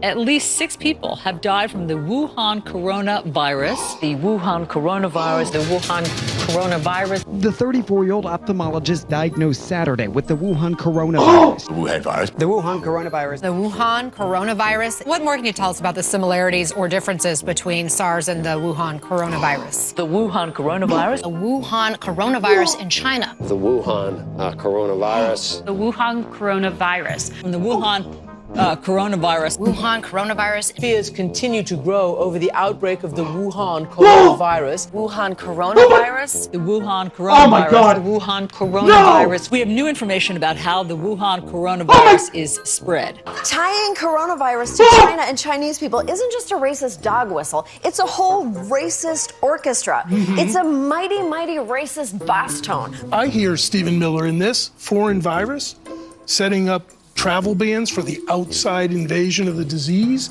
That's not the way Chinese coronavirus that they've been that's calling. not The first U.S. case of Chinese coronavirus. The Chinese coronavirus. This is coming as the Chinese coronavirus. China's coronavirus outbreak. China's coronavirus. Outbreak anxiety. The death toll nearly doubles in China's coronavirus outbreak. China's coronavirus. Just how bad is China's coronavirus crisis? China's coronavirus outbreak. China's coronavirus outbreak. China's coronavirus outbreak. China's coronavirus. China's coronavirus. China's coronavirus. China's coronavirus. Concerns about the China coronavirus. It's going to come across to a lot of Americans as smacking of xenophobia, to use that kind of term. No! Oh my goodness! Did you see that? Oh man, what a racist country we have. CNN, ABC, CBS, the New York Times, MSNBC. So many racists there. I'm sure that you're all appalled by their xenophobia and will no longer cite them as a source. Clearly racist. Clearly anti-Chinese racist there. Yep. Says the party of people that see Russians under every bed, and we need to fight back against any Russians. And yeah. Man. Whew. Wow. That's crazy. Oh, man. Yeah, that's... So, yeah, I guess you guys are right. You're right. Everyone who said that's a racist is a xenophobe, right? Right? Oh, now we're switching it to Kung Flu. Can you show me before the January 31st travel ban where Trump called it Kung Flu? Because you're saying Joe Biden said that the Kung Flu was xenophobic now. That's what you're saying. Him saying Kung Flu was xenophobic, correct? Right? That's what you're saying. Oh, but if you can't show me Trump saying that before January 31st, then it seems like that's not what Joe Biden was referencing when he made that tweet. Does it? Huh. But that's fine. You go ahead. We know that Joe Biden was for the travel ban, right? We know that, right?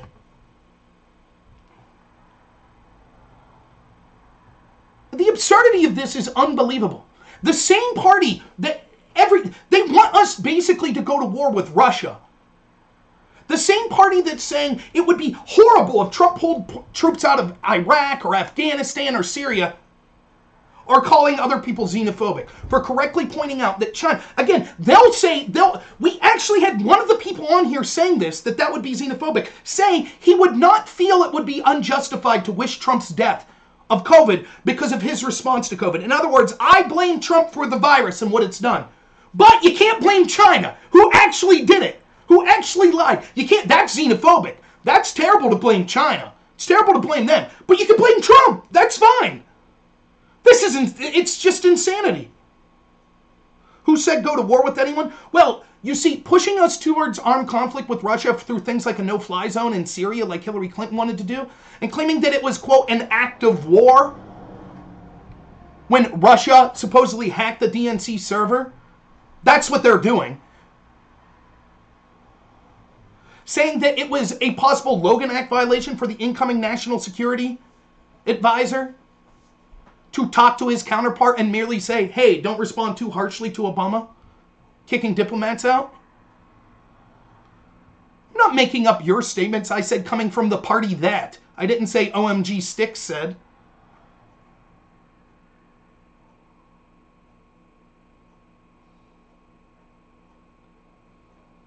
No, Thick-Zack, it's the Democrats that are the party of war. Who's against pulling out of Afghanistan? Remember, Trump tried to pull troops out of Afghanistan, and then anonymous sources said that there was a Russian bounty scheme, which later the intelligence community came out and said, we looked into this, we didn't see any of that. Who repeated that lie that was used to keep troops in Afghanistan? Who repeated that the other day? Oh, that was Kamala Harris. She reported the bounty story that was said to have no proof by the actual intelligence community. She's the one who repeated that. They're the ones that say it would be dangerous to pull troops out. That's the left. It's not the right. Barack Obama dropped more bombs than any president before him. Trump's the first president in the past 20 years that hasn't started a new war. Obama did. So please, stop deflecting, stop accusing the right of exactly what the left does, which is a common case.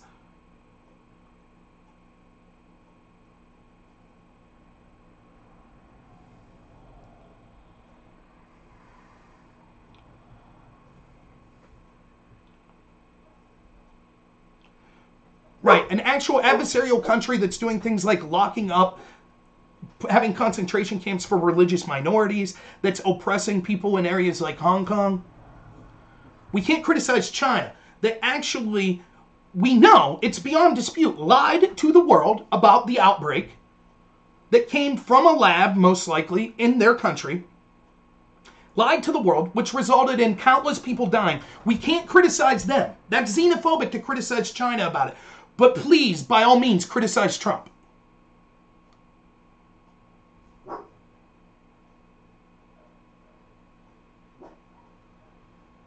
No, you're not defending the actions of the Chinese government. You're saying that it's xenophobic for correctly pointing out that this was a virus directly responsible by China. That's xenophobic. So yes, your statement can theoretically be true. No one's defending the actions of China. You're just saying that Trump calling China out is xenophobic.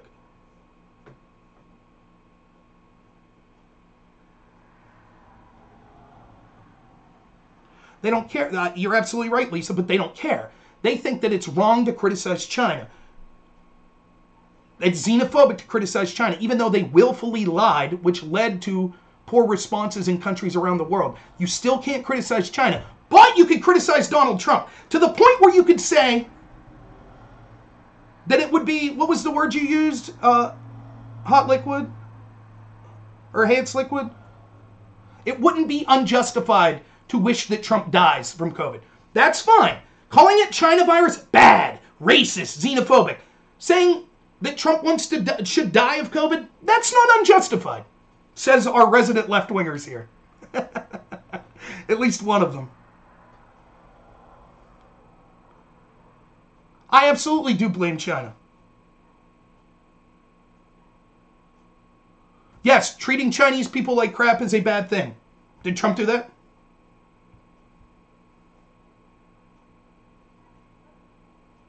Correctly pointing out that the government... So, according to you then, OMG Sticks, so we know that there's anti-Semitism in the U.S., correct, OMG Sticks? So, if someone stood up and said, the government of Israel is appalling, Israel's attacks on Palestine, if someone said that, you would say that that's xenophobic, correct? Because we know there are Jewish people that are attacked in this country, therefore criticizing the government of Israel would be xenophobic, correct? That's your stance, OMG Sticks. Correct? That would be your stance. Because some racist out there may have done something appalling to a Chinese American, therefore it's terrible for Trump to call it a China virus. That's your argument. So at the same time, if there are people out there doing terrible things to Jewish people in this country, others out there criticizing Israel would be xenophobic, correct?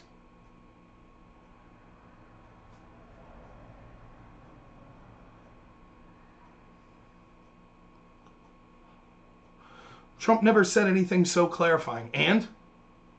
Why is it that the left... Like, again, I love this, that the left could say things that are blatantly racist and never have to answer for it, but Trump has to answer for hypothetical racist things that he never said or did. So, for example, Trump has to denounce David Duke and white supremacies 15 times. Never took a picture with David Duke. Never endorsed anything David Duke said, or anything similar to that. But Joe Biden could eulogize a Grand Cyclops of the KKK and never have to answer for it. Joe Biden could say that black people that don't vote for him aren't really black and never have to answer for it. Joe Biden could say Hispanic people are diverse but not black people. Kamala Harris could go meet an anti-Semite that follows the Nation of Islam like Jacob Blake Sr., who tweeted out all sorts of anti-Semitic things, or at least put on social media, Facebook or Twitter, I don't know which one, and say that she's proud of him and never have to answer for that.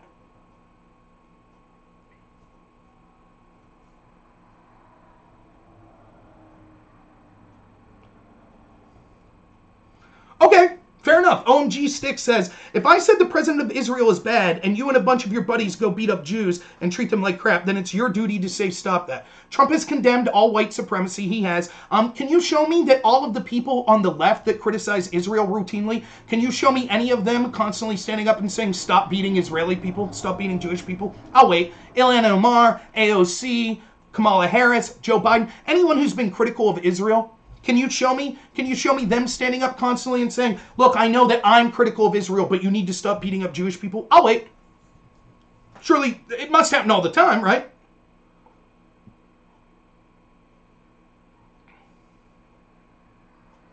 That's not true. It's why the left eats the left while the right stands behind their failures. Absolute joke. The left sticks together. They might internally fight, but they stick together on everything.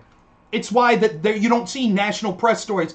If that's the truth, if the left's eating the left, then how many left-wing media people have you seen ask Joe Biden about eulogizing a Grand Cyclops of the KKK? How many have you seen ask Kamala Harris about saying she was proud of Jacob Blake Sr.? How many have you seen ask why Richard Spencer is supporting a Biden-Harris ticket? If the left's eating the left, surely we've seen all sorts of those questions. Oh wait, we haven't seen one. But we have seen the constant on the other side, haven't we?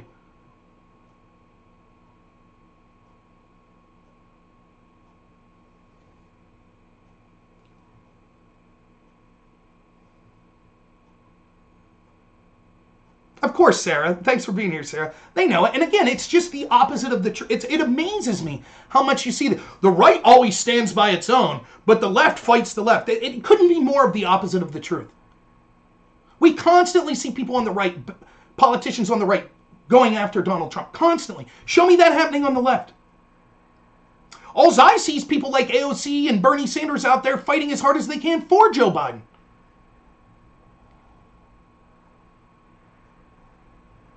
But again, it's just like, oh, the riots that are going right now, that's the Proud Boys and white supremacists. Don't believe your lying eyes. That's who it is. Oh, those dastardly Proud Boys burning down all the country. Oh, wait, that's Black Lives Matter and Antifa. No, those are just ideas. They can't burn things down. This is why it's so hard, by the way, Sarah, to debate people like this, because they just don't live in reality.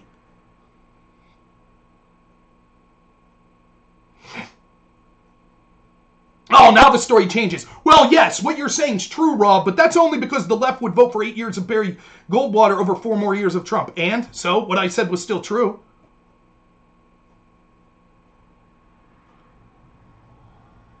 This absurd rationale that you see on the left. Again, this was OMG Sticks. This is how they phrased it. If a president stood up and criticized the government of Israel, or a politician, or a person of prominence stands up and says, I criticize the government of Israel, and then totally unrelated to that, 7 states over, someone punches a Jew, it is now incumbent on the person who criticized the government of Israel to say, I'm against that Jew getting punched. That is one of the dumbest things I've ever heard. It's unbelievable. And it wouldn't be enough to just say, I condemn all violence. That wouldn't be enough. You have to specifically condemn that act. So, I mean, it's nonsense. And then you're like, okay, fair enough. That's an insane standard, but fair enough. Would you equally apply that to both sides? Are you demanding that of Joe Biden? Are you calling Joe Biden xenophobic for the places he's criticized? For example, we know that Russian Americans have been discriminated since the left's obsession with Russia collusion.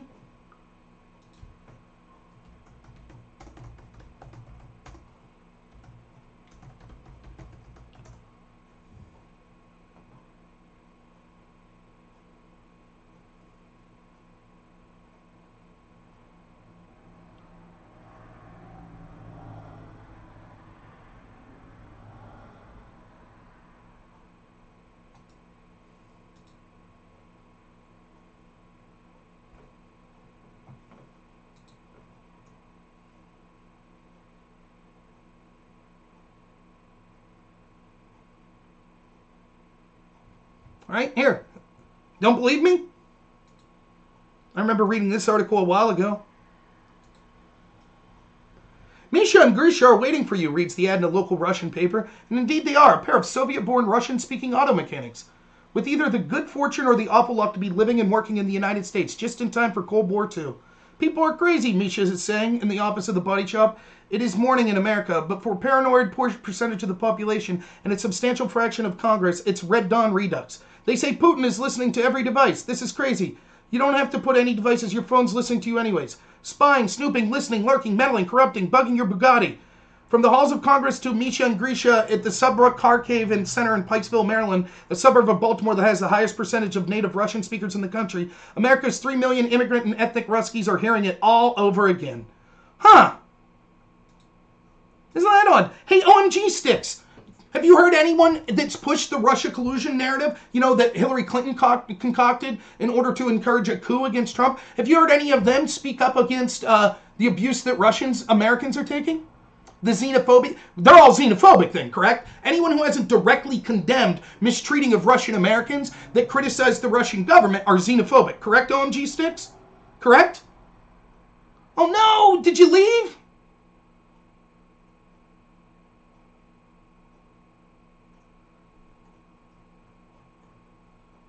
Right? I'm sure you won't answer. I'm sure you're gone now. Right? So, just to clarify, if you criticize a country, and then someone totally unrelated to you goes and hurts someone that's of that ethnic origin, it's your fault unless you're xenophobic unless you specifically condemn that. That's the argument. Now, when we see the entire left demonize Russia for so long, and Russian Americans be treated with xenophobia, they're silent. Somehow they're silent. And that's okay. That's okay, though. Oh, what did I answer? That's fine. You can get what I asked for. OMG Sticks? Do you have... Oh, you're finding? I'll be interested. So, I would say, no joke, we've probably seen... Correct me if anyone correct me in this video. I would say, and this is going to be as conservative as possible, 500 public figures? That's probably incredibly low. 500 public figures heavily criticized Russia for more than 4 years, most of the time, almost every night. So any one of those 500 that didn't directly speak up and say, oh, by the way, we're condemning anyone who treats Russian Americans like crap. Any one of them are xenophobic, correct? Correct?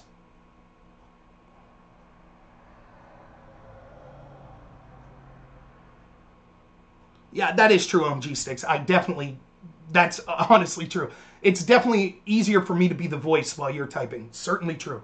So, the important question is this. Do you think that all the people that criticized Russia and have ignored this anti-Russian American sentiment are xenophobic? And I'll be interested to see your answer.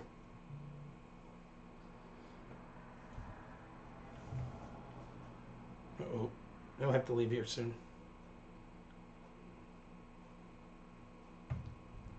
I think you know the answer. I think we all know the answer. Thank you. Yeah, I got trimmed up. Ecoms told me to get trimmed up, so I got trimmed up.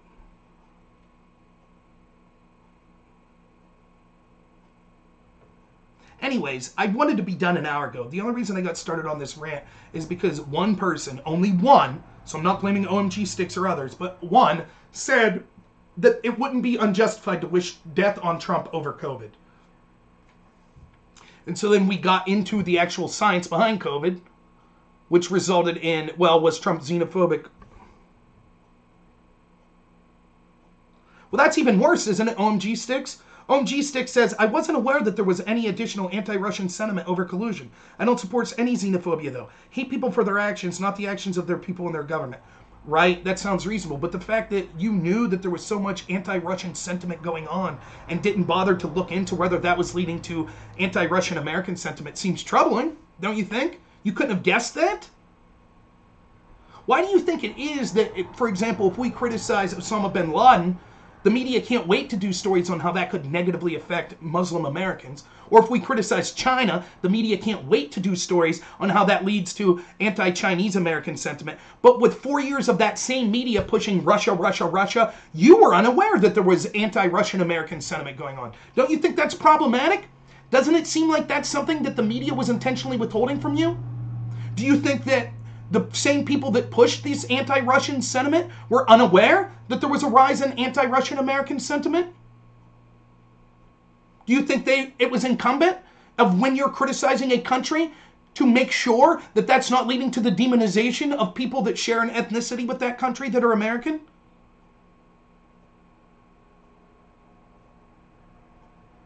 Was I aware prior to a few minutes ago? Yes. I remember doing a video way back in 2017 where I specifically went through some of the documents that were being requested by Democrats in Congress, and one of those documents specifically said, quote, anyone with contacts with Russian-speaking Americans ought to have an inquiry into them. And I talked about how racist and disgusting that was. That we actually had politicians that were suggesting that if you talk to someone who speaks or ever lived in Russia, that you should be under some sort of skepticism. So yes, I was well aware. And I remember this article, which was saved in my favorites from 2017. So yes, I was aware, which was how I was able to bring the article up so fast. And there are many other articles like this. And I've talked to people personally, anecdotally, that were from the Soviet Union, that told me that they were looked on as suspicion because they have a thick Russian accent. So yes, I was aware.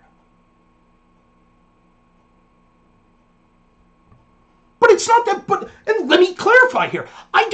First off, the Russian coup stands on its own as an outrage, the biggest political scandal in the history of this country, and proof that the Democratic Party and establishment Republicans run the show with a deep state that actually controls things, just like Chuck Schumer said. You can't criticize the intel community because they'll find 6 ways from Sunday of getting back at you. That on its own is a scandal on its own, which I could talk hours about and have probably spent 200 hours on my channel about it.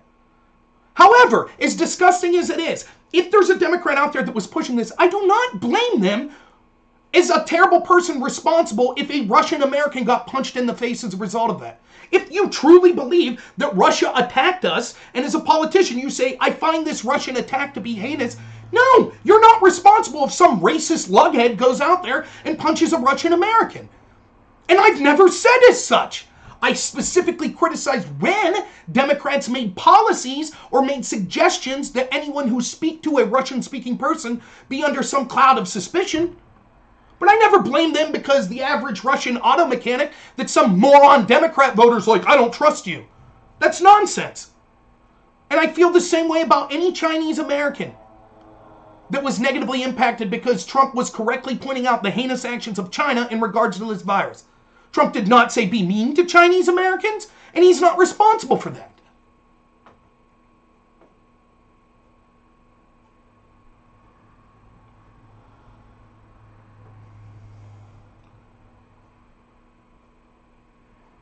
Sarah says, the Democrats use Russia as a distraction away from the ties between them and the Chinese Communist Party. Absolutely true, which began when China funded the Bill Clinton campaign. That's real election meddling.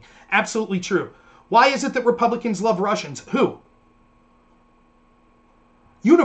For example, one of the best things that could have happened to Russia, by the way, our planet, was Trump pulling out of Syria. Trump, in the second debate with Hillary in 2016, one of the best things he said was, why are we arming Islamic terrorists to fight Assad in Syria? Shouldn't we be working with Syria and Russia to fight the Islamic terrorists? Yes, exactly. That was exactly the point. Yet almost universally, the Republicans and the Democrats were against Trump saying that. Oh, no. We got to keep fighting Assad. We got to keep fighting Russia. Trump has been harsher on Russia than any president since Ronald Reagan. Yet the narrative being spun by the media is he's buddy-buddy with Russia. How can that be? We now know that John Brennan personally hid information in the intelligence community assessment. Remember when we were hearing 17 intelligence agencies say Russia's meddling to help Trump? We now know that there was dispute in the intelligence agents. And there were several agents that said actually they had evidence that Vladimir Putin wanted Hillary to win because she was a known commodity that he had worked with in the past.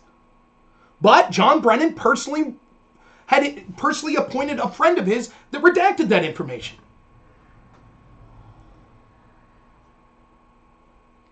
So we keep hearing, if you listen to real progressives on the left, which by the way I disagree with a lot politically, but they're not hypocrites, so I actually enjoy listening to them, like Aaron Mattei, Glenn Greenwald, Michael Tracy, Jimmy Dore, they have litanies of arguments of, look at what Trump's doing to Russia. We're pushing towards another Cold War. Trump is being more xenophobic to Russia than any president we've had in the past. And the left's still saying it's not enough.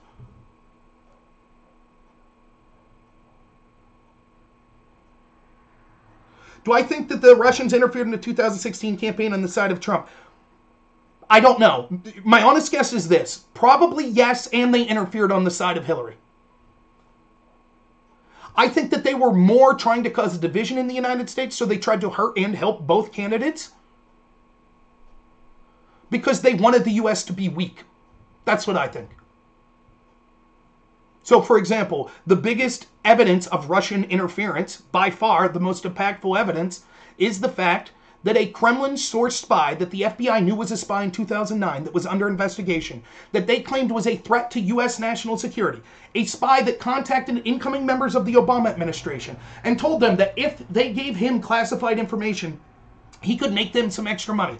That spy, by the name of Igor Dyshenko, willfully worked with someone he knew was being paid by Hillary Clinton, a spy by the name of Christopher Steele, gave them rabid disinformation about Donald Trump that was lies in the form of the Steele dossier. Not only was that evidence then used and disseminated so effectively amongst the American populace through the media that to this day, 50% of Democrats, according to a Rasmussen poll, or a Gallup poll I saw like 3 months ago, 50% of Democrats still believe that Trump is an agent of Putin. They still believe the Steele dossier. 50% of Democrats, after it's been thoroughly discredited, still believe it. That's how effective millions of Americans believe this piece of Russian disinformation. But not only that, this piece of Russian disinformation was so effective that our FBI never bothered to verify it and used it to spy on a presidential campaign. If you're a foreign power seeking to influence an election or to meddle in an election, you can't ask for a better outcome than the actual premier investigative agency of that country took your lies and spied on a president using that information.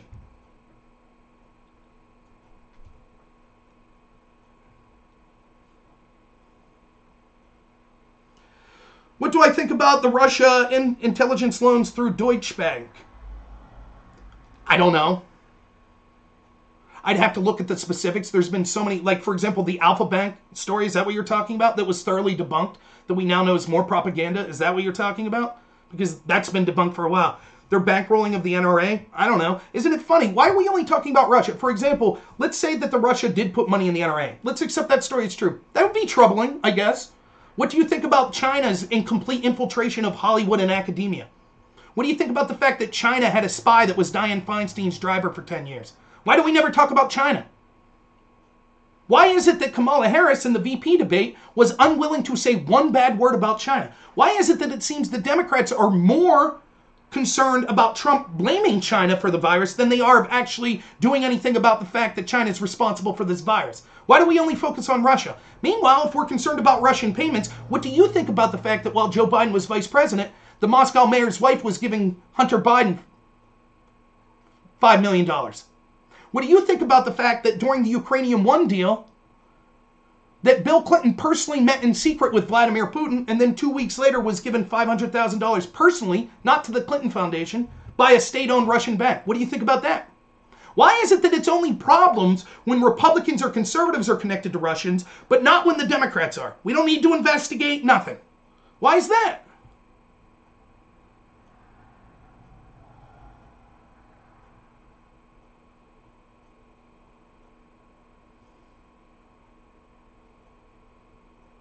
Right, Sarah, we know why they don't talk about China. Can anyone, honestly, anyone on the left, I'll stop being as smug as I am, I will. Serious question. Can anyone make a credible, anyone out there make a credible argument for why Russia is a bigger threat to the United States than China? Anyone? Culturally, do we think because culture is important, don't be mistaken. Do we think culturally Russia is a threat to the United States more than China? Certainly not. China basically owns Hollywood. How about propaganda-wise? Do we think that Russia's propaganda efforts could be better than China's? China basically owns huge portions of academia in the United States. What about militaristically? Is Russia's military more of a threat than China's? It's not even close. It's China. What about economically? Is Russia close to overwhelming the United States economically? No, but China is. What about with soft power? In other words, soft power is kind of our clout amongst the rest of the world. Is Russia in line to become the next superpower? Is it Russia? No, it's China. So why is it, if it's China, by all accounts, what about intellectual property theft? Russia? No, China. So by all accounts, it's China that's our big threat. What about with this virus? Did Russia do anything remotely to spread the COVID around the world or the United States? Nope. What about China? Yep. What about like China's influence in the World Trade Organization or the World Health Organization? Is Russia's influence bigger than China's? Nope. Why do we never talk about China?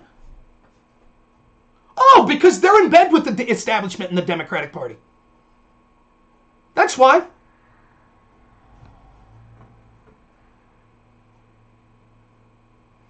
Yeah, I agree with you 100%. China is the largest threat other than internal to collapse the U.S. Yes, and I say this all the time. The biggest threat to the United States is the weaponization of our intel agencies and bureaucrats that are actually really controlling this country from the inside. So the weaponization of our media, which is supposed to be the fourth estate, our academia, Silicon Valley, like Google and stuff being against the interest of the American people. All of that stuff's a bigger threat than even China. Now, China's working hand in hand with a lot of those groups. Yet, for some reason, the American left is more concerned with the now debunked Russia collusion story or 12 Russian trolls posting Facebook memes in the 2016 election than they are with the fact that Barack Obama's FBI was weaponized as a tool to go after Donald Trump. They don't care about that. And I know, I just did a debate about this the other night. They said, well, that was procedural errors. You think if Trump weaponized the FBI to spy on Biden, you think the left would be calling that procedural errors? No, OMG Sticks, I totally disagree. Lumping Russia in as a threat with China is laughable. China is the premier threat. That would be like saying, the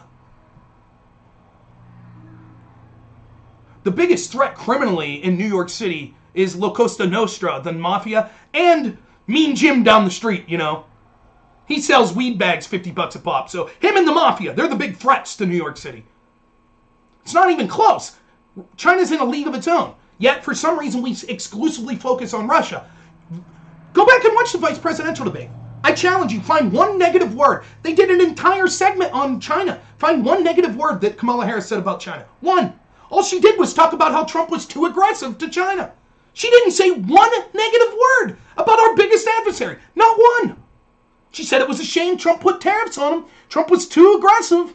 Biden said Trump was xenophobic towards China, but they can't bring themselves to criticize China. I wonder why that is. That's right, we're a bigger threat to ourselves. If Russia and China are such threats, why is it that Trump's biting at NATO all the time? Why wouldn't he? Because NATO's not doing anything to help us. NATO's costing us huge sums of money, and they do nothing strategic to add value. And again, you're lumping Russia in. I think NATO's a provocation towards Russia. Why are we constantly infringing on Russia? Why are we arming people in Syria to go against Russia's interests? And then we get upset when Russia works with Assad. Wouldn't you? Would the United States be happy with that? In fact, that's basically what happened in Cuba, right? Russia meddling in a country right next to the United States. Remember that? Bay of Pigs, all of that. Meanwhile, this NATO question I find absolutely hilarious. The same people on the left that tell me, well, it was a mistake for Trump to pull out of Syria because Turkey is going to commit genocide against the Kurds, also tell me, oh, and Trump's horrible for distancing himself from NATO. Who's our NATO ally again? Oh, that's right, Turkey. Yeah, we have nuclear weapons stationed in Turkey. So according to the left, we have to forever stay in Syria with our troops, because if we don't, our NATO ally Turkey are genocidal maniacs that will kill our allies, the Kurds. But we have to keep defending. We have to keep defending NATO. We have to keep defending Turkey.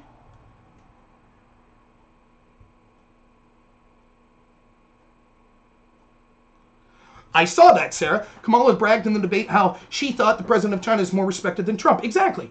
All they have to do is say positive stuff. Remember, the entire attack against Trump was, well, why is Trump so positive to Russia? Russia's far less of a threat, yet they had a problem with Trump apparently saying good things about Putin. So why is it then okay for them to say good things about China that's more of a threat? You see the hypocrisy?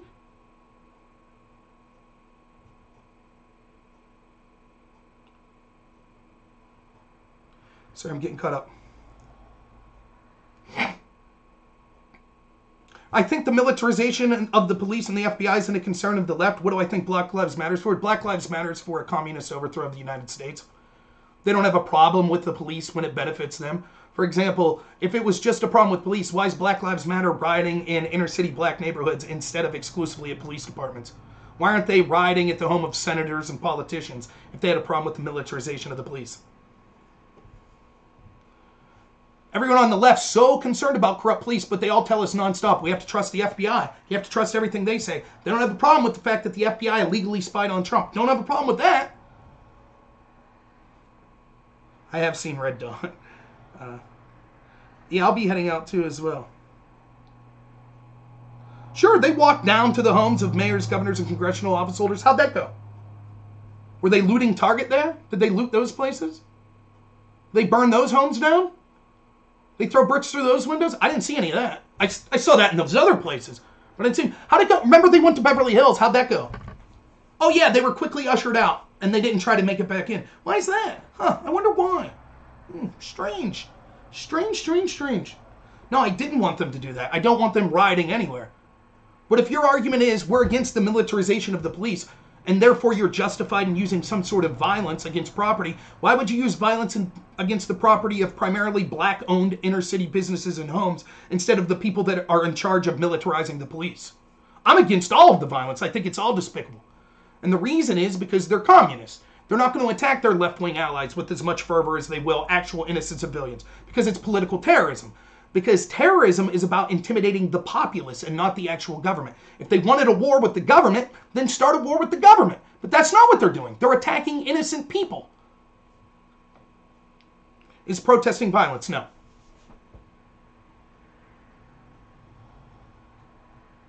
What does that have anything to do with what I said? If you're conflating throwing bricks through windows and lighting buildings on fire with protesting, you're the one with the problem. I do not conflate that. I'm talking about the riots that we've seen come from places like Black Lives Matter. That's not true. They don't want war. Well, I guess that's true. They want peace with themselves in charge of a communist regime. That is what they want. Absolutely true. But they're willing to use violence to get it. That's why you hear them say things like pacifism is violent, non-action is violence, non-action is racism. Cops are not intimidating terrorists. One of the greatest things we did in modern civilization is give the monopoly and force to law enforcement. Yes, there are times that law enforcement overreacts. But the fact that Black Lives Matter and the Democratic politicians are smearing officers as systemically racist and painting a narrative that cops are out hunting and killing unarmed black men for sport is the excuse that's being used for this communist globalist agenda that we see. Again, if it was really just about fighting back against the terrorist police officers, why are they burning down inner city neighborhoods? Why are they looting stores? If it's about fighting the terrorist cops, go fight them. It's almost like it's not about that. No, I don't think they want Chinese communism. I think China is more than happy to see that, as people had said earlier, the best way to bring down the United States is from the inside. And I think that China and other world oligarchs are either cheering for or directly funding people that are terrorizing the United States and burning down so many cities. I think that's true, but even if China is not directly involved, that's not exactly what Black Lives Matter wants. They want a sort of communist system, though. That's exactly what they want. It doesn't have to be modeled after China. They want things like segregation. They'll flat out tell you. We want black hospitals with black workers for black people. They want things like the abolishment of prisons. They want things like the ending of the structures of the nuclear family. They want things like the end of the Enlightenment. They want to dismantle science, technology, engineering, and mathematics. These are all things that Black Lives Matter have said are racist and need to be revamped.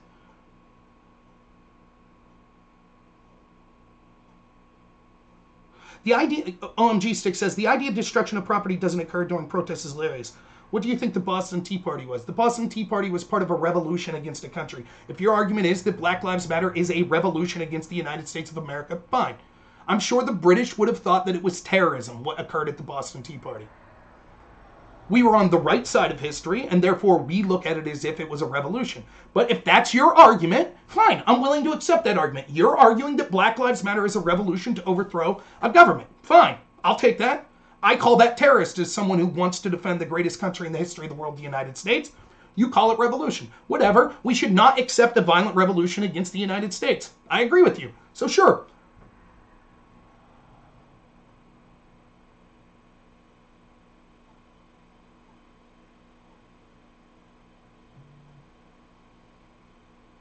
That's right, ZZ Fly. They argue the whole system is racist, so any action is justified. Absolutely correct. How would this be any... How is what Black Lives Matter... How would it be any different than the KKK? What if there's some disgusting white racist out there that's like, I believe this whole country's against the white man, and so I'm going to go burn down buildings for the white man? Would you all be saying, hey, property destruction's inevitable, it's reasonable, he has a protest, it's just a protest? Is that what you would be saying? Oh, wait, you expect property? I mean, he's defending his people. He's defending his race. You'd say, well, clearly he's wrong.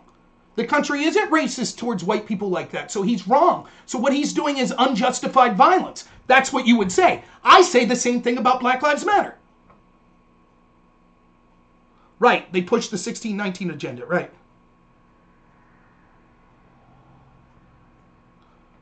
All protests are nascent revolutions against the current social order. Fine. Most protests can be done without violence and property destruction. For example, we saw Jewish Americans protesting in New York the past several days against de Blasio's anti-Semitic lockdown orders that are selectively applied to Jewish people and other groups, but are not applied to groups like Black Lives Matter. Did you see violence there? Did you see property destruction? No, they destroyed their own property, their own masks. That was it. Once you start damaging other people's property, you should be held accountable. It is no longer a peaceful protest. The Constitution outlines that you have the right to peacefully protest. If you are unpeacefully, so you're technically right. A riot is still a protest of sorts. It's just not protected. It's non-peaceful, and therefore it should be quelled. Anyone participating in a non-peaceful protest does not have the right to participate in a non-peaceful protest because they are engaging in violence. Simple. Right, Nighthawk. Shocked at how effective it is to name your organization something positive. That's what I said. If the KKK comes out and renames themselves the We Love Puppies organization, it would be incredible to watch all these people on the left say, oh my God, you're against the We Love Puppies. So you hate puppies? No, I hate racist. I hate the KKK. I hate racist. But they say they love puppies, so you must hate puppies, right?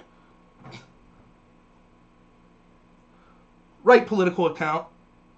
Throwing tea in the ocean is not the same as burning down private property. Jeff and Katz, excellent point. 7% of the Black Lives Matter protests are violent. If I gave you a cup of water and drank what 93% was water but 7 was poison, would you drink it? Furthermore, look at how the Proud Boys are demonized, right? Of all the Proud Boys rallies, how many of them resulted in property destruction or cities being set on fire? Yet we just assume they're a horrible organization.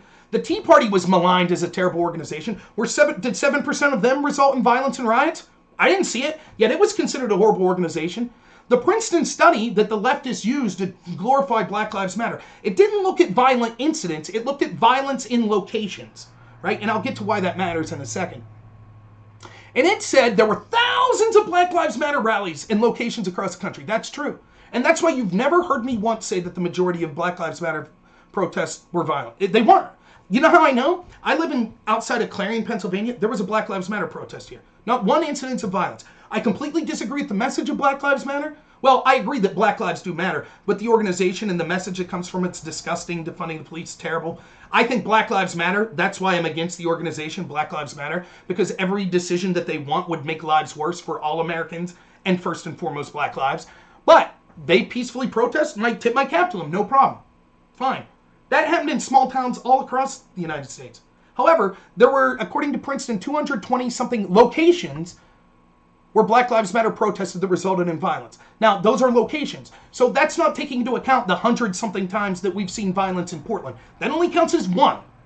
So if you had a place like Chicago, Philadelphia, Washington, D.C., Atlanta, Portland, Kenosha, all of these other places with multiple nights of riots, they only count as one apiece. Now, 220, we'll just say 220, I forget what the number was. 220 incidents of violence, locations of violence through this organization, Black Lives Matter.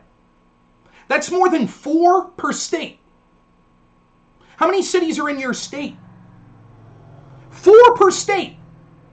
If this would have happened with a conservative organization like the Tea Party, they would be called terrorists. But it's Black Lives Matter, so they say, well, it's only 7% of it that's violent.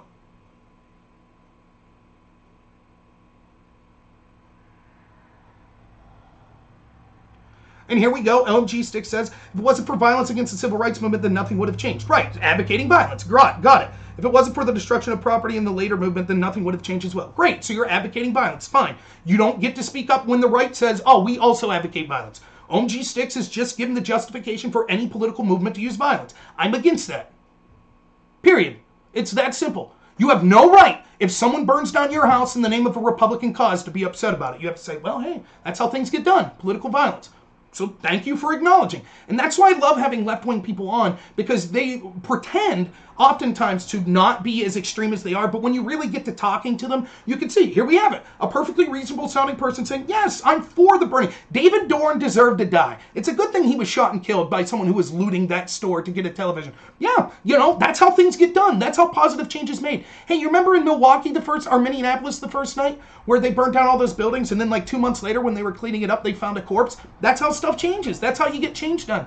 Hey, you remember Jay Danielson that was murdered in Portland by an Antifa member? That's how stuff gets done. These are totally acceptable positions. It's just a protest. Yeah, you're absolutely right. So now you've given the justification for any political organization to use violence. Of course, you'll be the first person yelling and screaming when the KKK comes through your town and decides to burn things down. You'll say, this isn't right. This is violence. This is terrorism. And we'll say, no, that's just protest. That's just getting things done, right? That's what you would say. So stupid. You've never seen police agitating and treating the crowd like they're about to explode in violence? That's not true. For example, I just saw peaceful protesters locked up that were citing hymns by the police. I've seen the Jewish community that weren't committing any violence be locked up by the police. What they didn't do when the police arrested them was start throwing bricks at them, like we see at Black Lives Matter protests. And again, this narrative of, oh, they were all going to be peaceful until the police came in. Yeah, that's why that guy shot David Dorn. He was a peaceful guy like, hey, I just support Black Lives. Oh, what's that, police? Tear gas shot me? Oh, now I got to go shoot this security guard and steal a TV. Yeah, okay.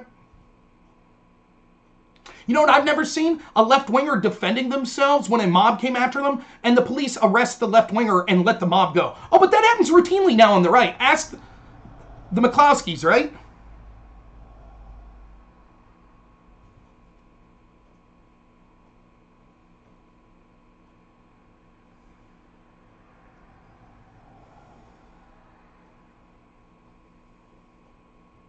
It's just nonsense. Nope, didn't make that argument. You just made an argument defending violence and property destruction.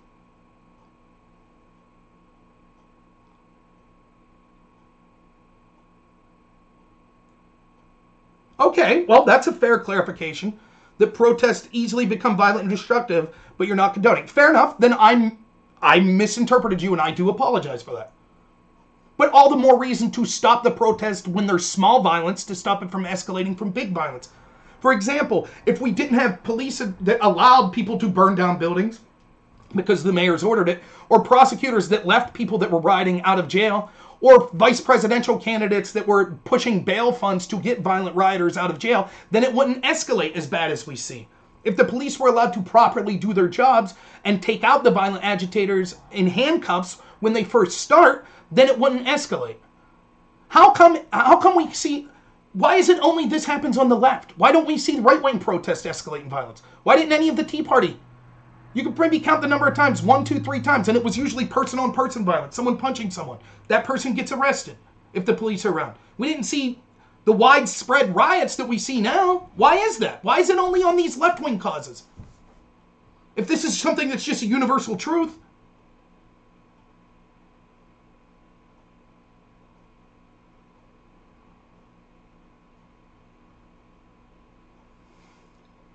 All right, I got to get heading out. I got to get some stuff done before my wife gets home here. But I have appreciated the conversation.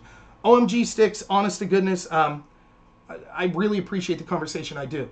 And I didn't think, I do. Look, it is my style to kind of be a little antagonistic, but I don't mean anything by it. I really don't.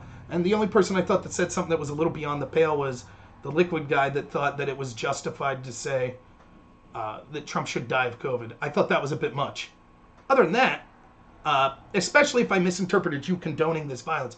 But, I mean, I know we hopped all over the place, but that's not a good thing. And by the way, oh, yeah, you're going to go live. Hell Knight, I said that I would. Tell me again how to, what your channel is, and then I'll try. I forget how to do this raid thing. So for those of you watching on Twitch, I'm gonna raid my buddy Hell Knight here. If I can figure out how. Because it sends you down, and it just, really even though you have that many qualifying spots, it really can kind of send you through a tizzy. Mute tab. My push. You just have to tell me to do it. Twitch/demon discourse. Okay. And then how do I do it? I just type /raid and then that? Is that how I do it?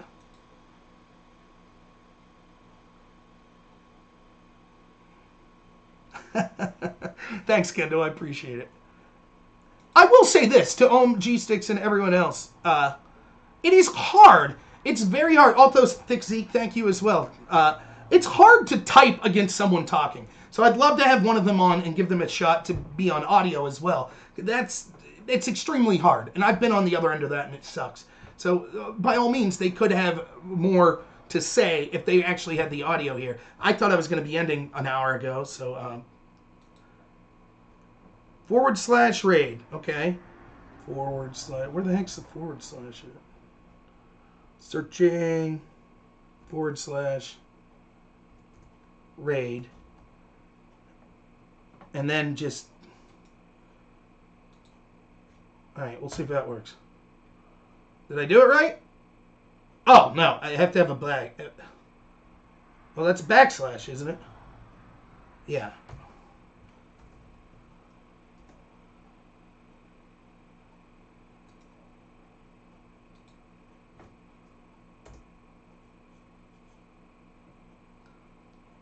Oh, I'm trying, buddy. I'm typing it wrong.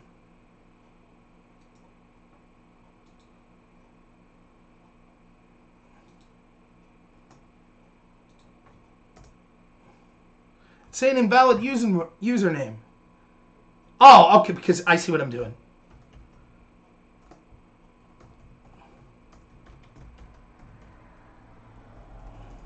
Well, sorry about this, everyone. But I am always trying, even if you're left-wing and you have a channel, I really do believe in supporting independent content creators, so I don't have a lot of viewers, but I'll give you a push. No problem.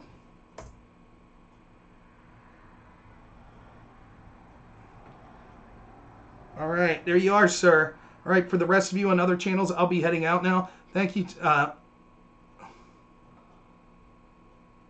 Thank you so much, everyone. I really appreciate it. I do have to get going. So all of your financial support's appreciated. All of your support being here is appreciated. Thank you so much. And as always, have a good one.